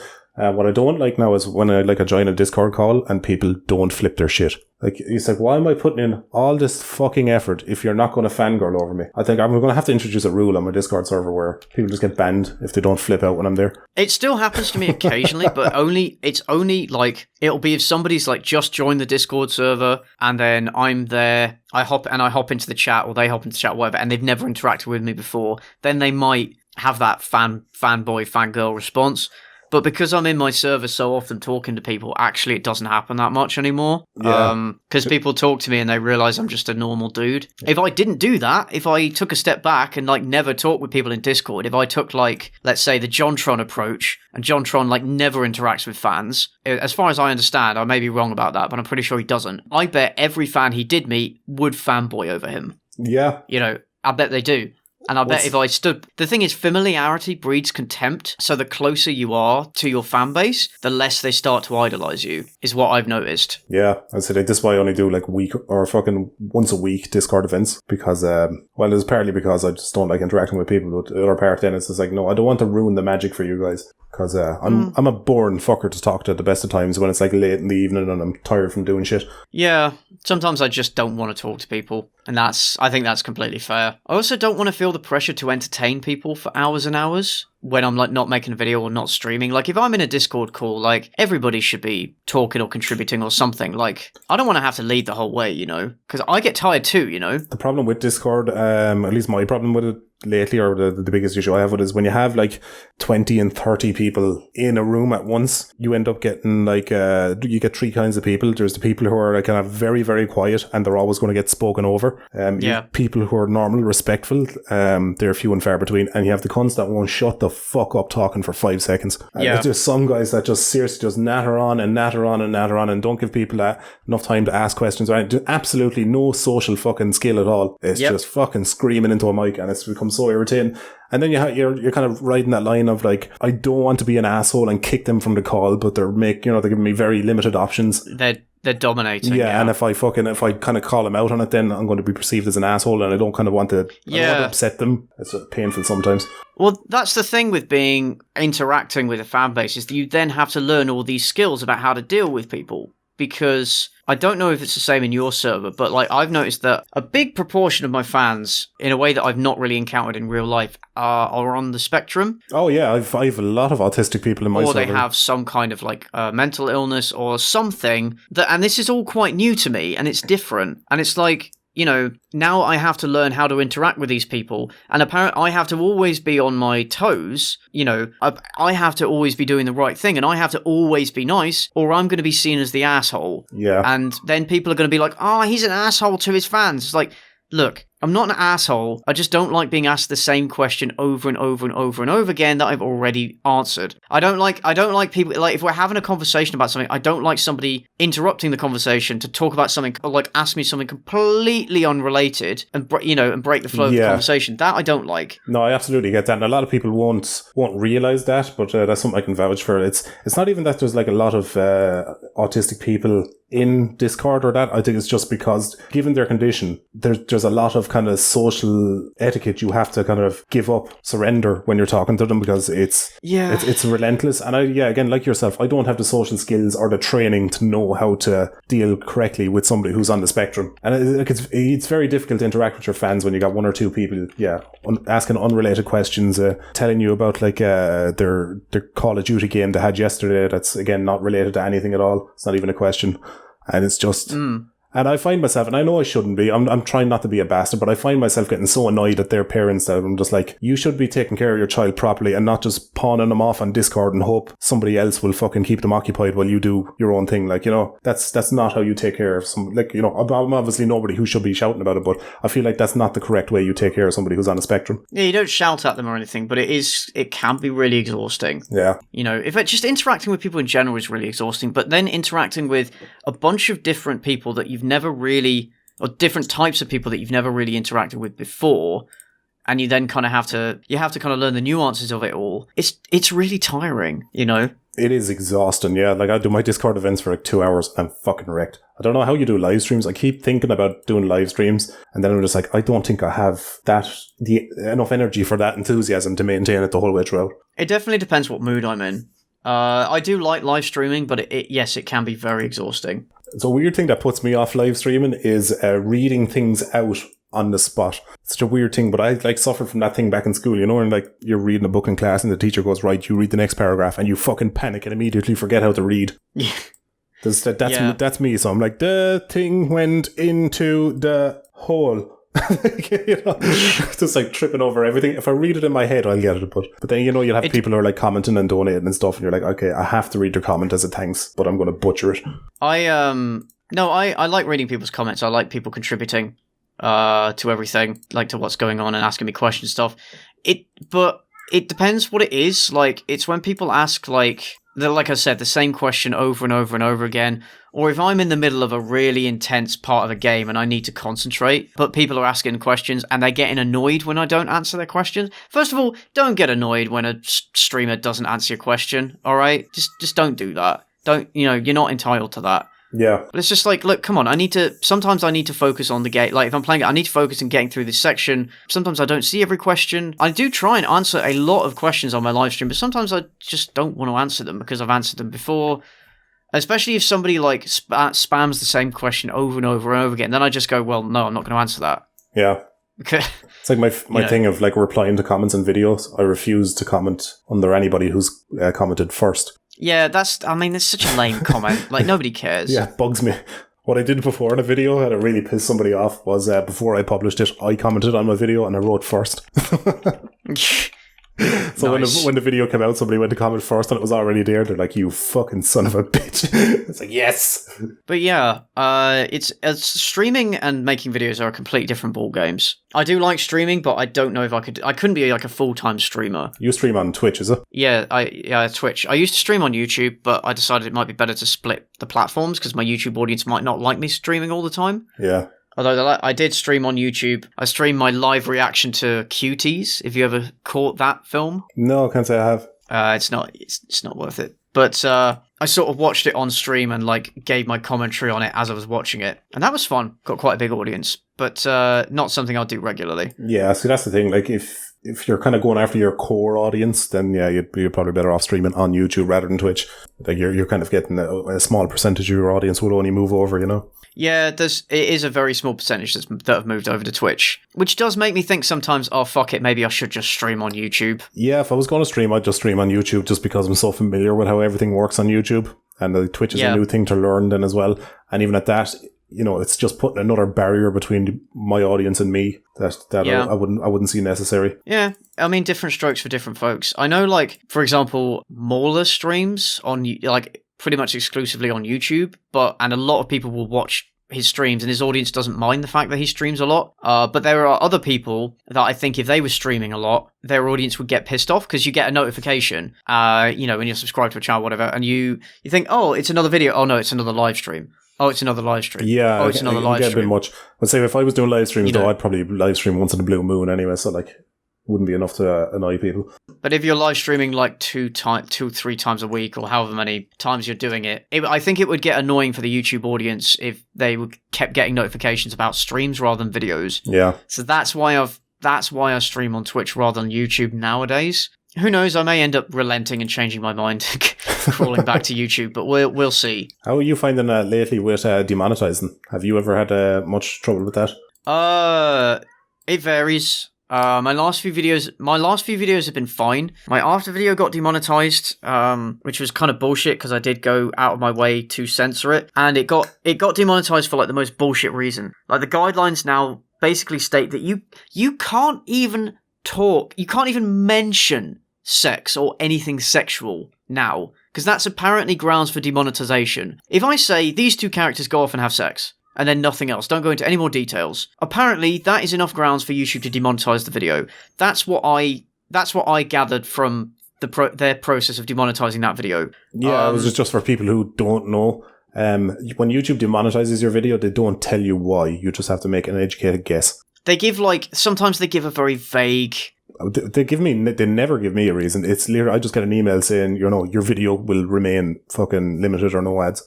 That's all mine ever say. Do you have self-certification enabled? Yeah, I do. I have that now. Like, that's a more recent thing, but even still, because they're supposed to tell you. Yeah, even still, I get like fucking videos that are demonetized and I just don't get an answer as to why. I had one video recently that was monetized upon release and a month later it got demonetized out of nowhere. I didn't even and I couldn't appeal it. It said it had already been reviewed, and so I contacted YouTube. I was like, what the fuck, like I can't request a review on this, and they're like, oh no, sometimes we just review them ourselves on our own time. Oh my god, this is fucking bullshit. Yeah, they give you that bullshit all the time. So no, it varies. Some of my most popular videos are demonetized, but generally I'm okay. I've had less trouble with it recently than now that they've put that like self moderation thing in it. But even still, I get hit for like fucking obscure videos that I think wouldn't cause me trouble at all. Yeah. My video on Holmes and Watson got demonetized for sensitive issues, like recent events, like war, tragedy, that kind of thing. And I was like, what the fuck? And actually, I thought, I realized the other day what it might have been. Something like 23 minutes into the video, I make a reference to 9/11. So that might be what it was. Yeah, But like, that's such... it is, and it's so petty, these little things. Like, I'm working on a video now. It's Living with a Woman part 2 or 3. I haven't decided what I'm calling it yet, but I call her a fascist in it. And I'm like, is me mentioning the word fascist going to give this video problems? That's how fucking walking on eggshells it is to be a YouTuber these days. And the YouTube doesn't like the word Nazi. Oh fuck! Even when used in its historical context. But like in the context I'm using it in a video, I'm exaggerating what it's like to live with a woman. Like where she's asking me to give her a hand doing the wash up. I'm like, I'm tired of this fascist regime. Like, you know, just for sake of comedy. But I feel like that will cause me hassle. I remember my last Living with a Woman video was so funny because how I got around it. So I finished the video earlier than I expected. I uploaded it. Gave it the thumbnail, the title, you know, Living with a Woman, blah, blah, blah. Immediately demonetized. I was like, great. But it wasn't released to the public at this stage. So I requested a review on it, and manual review came back saying, yeah, this video is staying demonetized. It's not getting any ads. I was like, fuck's sake, this is bullshit. There's nothing in that video. All swear words are censored. Slightly risky humor, PG-13 at best, you know, that kind of way. But so I was like, fine, I'm gonna test out a theory. So I took the video down rather than publishing it, and re-uploaded the exact same video, but I changed the thumbnail, and I got I commissioned an artist on Fiverr to draw a very, very cartoony duck, like a very PG-friendly cartoon ducky. And I changed the title of the video to Living with a Lady rather than Living with a Woman. And uploaded it, got demonetized. Obviously, their algorithm is flagging something. As it got demonetized, grand, requested a manual review, got monetized then. Even though it was the same video, nothing within the video changed whatsoever other than the title and the thumbnail. And as soon as it got monetized, I changed the thumbnail and the title back to what I wanted and released it. And that's how I got ads on that video. That happened to me with the Cyberbully video. When it was Cyberbully with 2 L's, it was demonetized. When I changed it to the film's title, which they actually used slashes in the title instead of L's, it was fine. And then I changed it back and it got monetized again. And I changed it back and it got demonetized again, and so on. There was a big back and forth. It was eventually confirmed monetized. So then I released it, and then the next day, YouTube completely glitched out, so it stopped promoting it on people's home screens and in recommended videos. So the views just died. And this was on a peak time on Saturday, and that video was doing so well. It was like, you know, in the ranking in the YouTube studio, it was doing 1 out of 10. Fantastic. Nice. And it just fucking died. And the only way I could solve it was by deleting it and re-uploading relaunching the video. And it got like half of the views that it got in that first day. And I was fucking livid. Yeah. You have no idea. Because that video was easily on track to getting like 500,000 views within, you know, first week or two. Now, I mean, it's done okay since, but that was a real... Again, as I say, it's getting better, was a real shit show. It is still a fucking problem. Oh, and then after all that, it got demonetized again. It's so stressful making money on YouTube these days. It's unbelievably stressful. Like, just as you're saying, for people don't realize, if you upload a video and it's monetized, i.e. it's getting ads, when you publish that, if it suddenly becomes demonetized, you can see in real time the views drop off because YouTube no longer promotes it because they're not making any money on it either. Yep. So like, they say it doesn't happen. That's the most bullshit thing. Yeah. They claim it doesn't happen. They claim demonetization has no effect on video promotion. This is bullshit. Yeah, and every single YouTuber will point to the contrary. Yeah. And here's the thing though, and I know it's just going to sound like two guys on the internet complaining about how their cushy internet job is so hard and all, but like. It's not the money side of things that bothers me. It's the ability to grow my audience. So when my video's not being recommended, I can't get new audiences. And ultimately, as an entertainer, I want to entertain as many people as possible. I want a big audience, you know. You want to grow your brand in a way. It's not about the money. It's about fucking just spreading your videos out there. And when you get fucking demonetized, it completely fucking neuters your video. Yeah. So it brings in far fewer people. You don't grow your subscriber base and your fan base. And your other videos don't get a boost, because that's what happens. If a video does well, YouTube starts to promote your other videos, so you miss out on that. It's just horseshit. It really is. It's so fucking paved. But people say we have nothing to worry about, but we do. The worries, the stresses and the worries are different from, say, retail and hospitality or like an office job or whatever, but they're still there. Yeah, it's just a different type. Like fucking, the thing that bothers me most about YouTube is like you'd spend fucking weeks working on a video and you're after fucking putting so much effort into it and you're excited and it's a great video. It's like, oh, look at fucking this animation or this joke is going to be great. That's perfect. And you upload it and then bang, demonetized, and there's fuck all you can do about that. It's like, yeah, your videos made no money, no growth, no nothing, and you've spent 2 fucking weeks working on this fucking, this painful project just to be slapped in the face by YouTube. And the worst thing though is like I obviously had much more trouble with this in the past when I didn't censor my language and stuff. But even when I censored my language, like the first video where I censored myself was the fart that ruined the romance. Even though that was completely censored, it got demonetized. I'm like, I have videos where I say so many horrific, horrible words that are monetized, but this video, because I mentioned the word sex, gone. Yeah, sounds about right. I have a video about my holidays to Prague, and I suspect it got demonetized, and I suspect it got demonetized because the word drag was in the title. I was referring to a drag race through an airport, as in like running. But I have, you know, I don't know if you have this list of fucking children. I don't know if you have list of fucking children whinging, making bastard noise. I wish I had like a giant catapult set up in my garden there. I could just pull a big wooden handle and boom, and just watch them launch off into the distance like fucking Team Rocket. But I have this list. I don't know if you have. It's like a list of words to avoid in your titles on YouTube if you want to avoid being demonetized. There is one out there. Yeah. I do tend to try to avoid any words that might be even slightly offensive. Yeah, so when my video got demonetized, I just decided to go back and check that.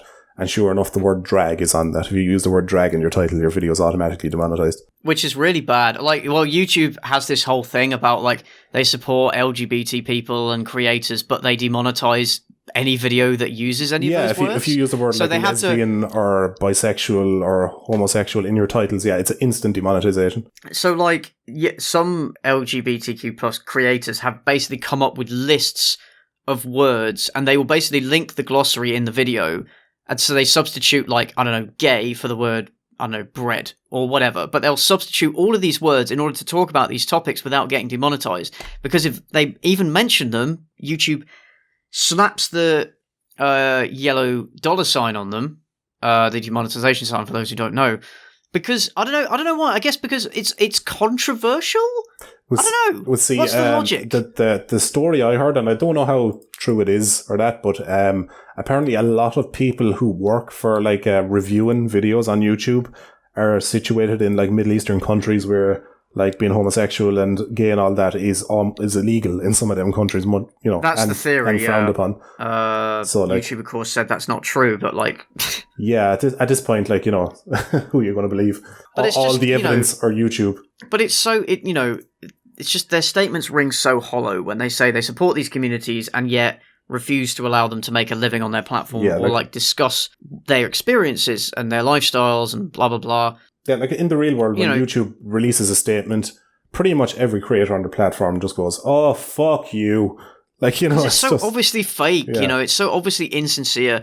It's like when they said that there was a big, do you remember, because they still do this, by the way, do you remember when people were getting unsubscribed from channels that they were subscribed to? Yeah. And then YouTube actually like made a video releasing a statement where they were like, no, people are not getting unsubscribed from channels, that does not happen, blah, blah, blah.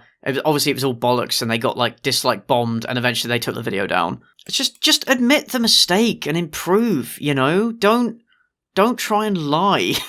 I'll tell you, like the weirdest thing I've ever had happen on my channel was people couldn't turn notifications on for my channel. And like a few people had mentioned this, but eventually got to the point where loads of people were mentioning this to me. And I was like, okay, what the fuck is going on? That's weird. Yeah, and I went on to like my personal account and I tried to subscribe to myself. And I was like, there's something like due to adult content or age restriction, you cannot turn on notifications for this channel. And I was like, oh, weird. And it wasn't like my personal account settings. It was the settings of the Sergeant Ducky channel. I was like, what the fuck? This is weird. So after some scouring and a lot of fucking days trying to figure out what the problem was, there was one video on my channel that was age gated. It was like why I hate clothes shop and something like that it was. But for some reason I got age gated. I tried to appeal it and they basically just told me to fuck off. So that was on it. But the problem was something glitched out where it was both age gated and it was set that this content is for kids on that video. Yeah, and the problem is it was grayed out, so I couldn't change it to it's not for kids. You know that option in their Creator Studio. Yeah. It's because sometimes they decide, like, they look at a video and they go, yes, that is meant for kids. We're going to slap that on and you can't do anything about it. Yeah, they just overwrite your option to do that. So I was stuck in this weird paradoxical thing where a video was both, you had to be over 18 to watch it and YouTube has decided it's for kids. And that conflict was stopping people subscribing to turning my notifications on. And just for people who wonder now why they can't find the video on my channel, I had to private it in order to get people to be able to turn on notifications. And I don't want to hassle people by re-uploading it nowadays, isn't that?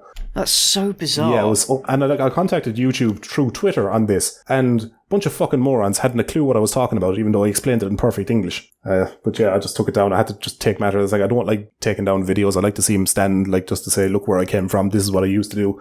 But yeah, that was just causing hassle. Yeah, in summary, YouTube is bullshit and so stressful and so arbitrary, but I wouldn't go back to retail. Yeah, YouTube is a bastard, and YouTubers have a lot of first world problems. Yeah, they are still problems. Yeah. They are still problems, but I fuck working with customers again. Yeah, no, I would dangle my balls into a pocket of a pool table before I'd go back and do that. All right, I think we're going to wrap that up here. I think we've talked long enough. This could be the longest episode yet. How long do you think you'll edit this down into? Oh, I'll probably edit it down to about 10 minutes once I remove all our racist rants. No, I think you should include only the racist rants. The uncut edition. Yeah. Make that a Patreon exclusive or something. I don't want to give people false hope and attract a load of fucking white supremacists on us. What, you don't want Proud Boys in your audience? I want Proud Boys, but not the group. Right, yeah. We're going to wrap this video up. I want to thank everybody for listening and watching or whatever platform you're on. If you guys want to check out CJ's channel, I'll leave a link in the description if you're on YouTube, or I'll put the name of it in the Spotify description, whatever you're listening on. You can find them through there. Very good channel. Highly recommend checking them out. Any last words, CJ? Thank you for listening. I hope you all had a good time.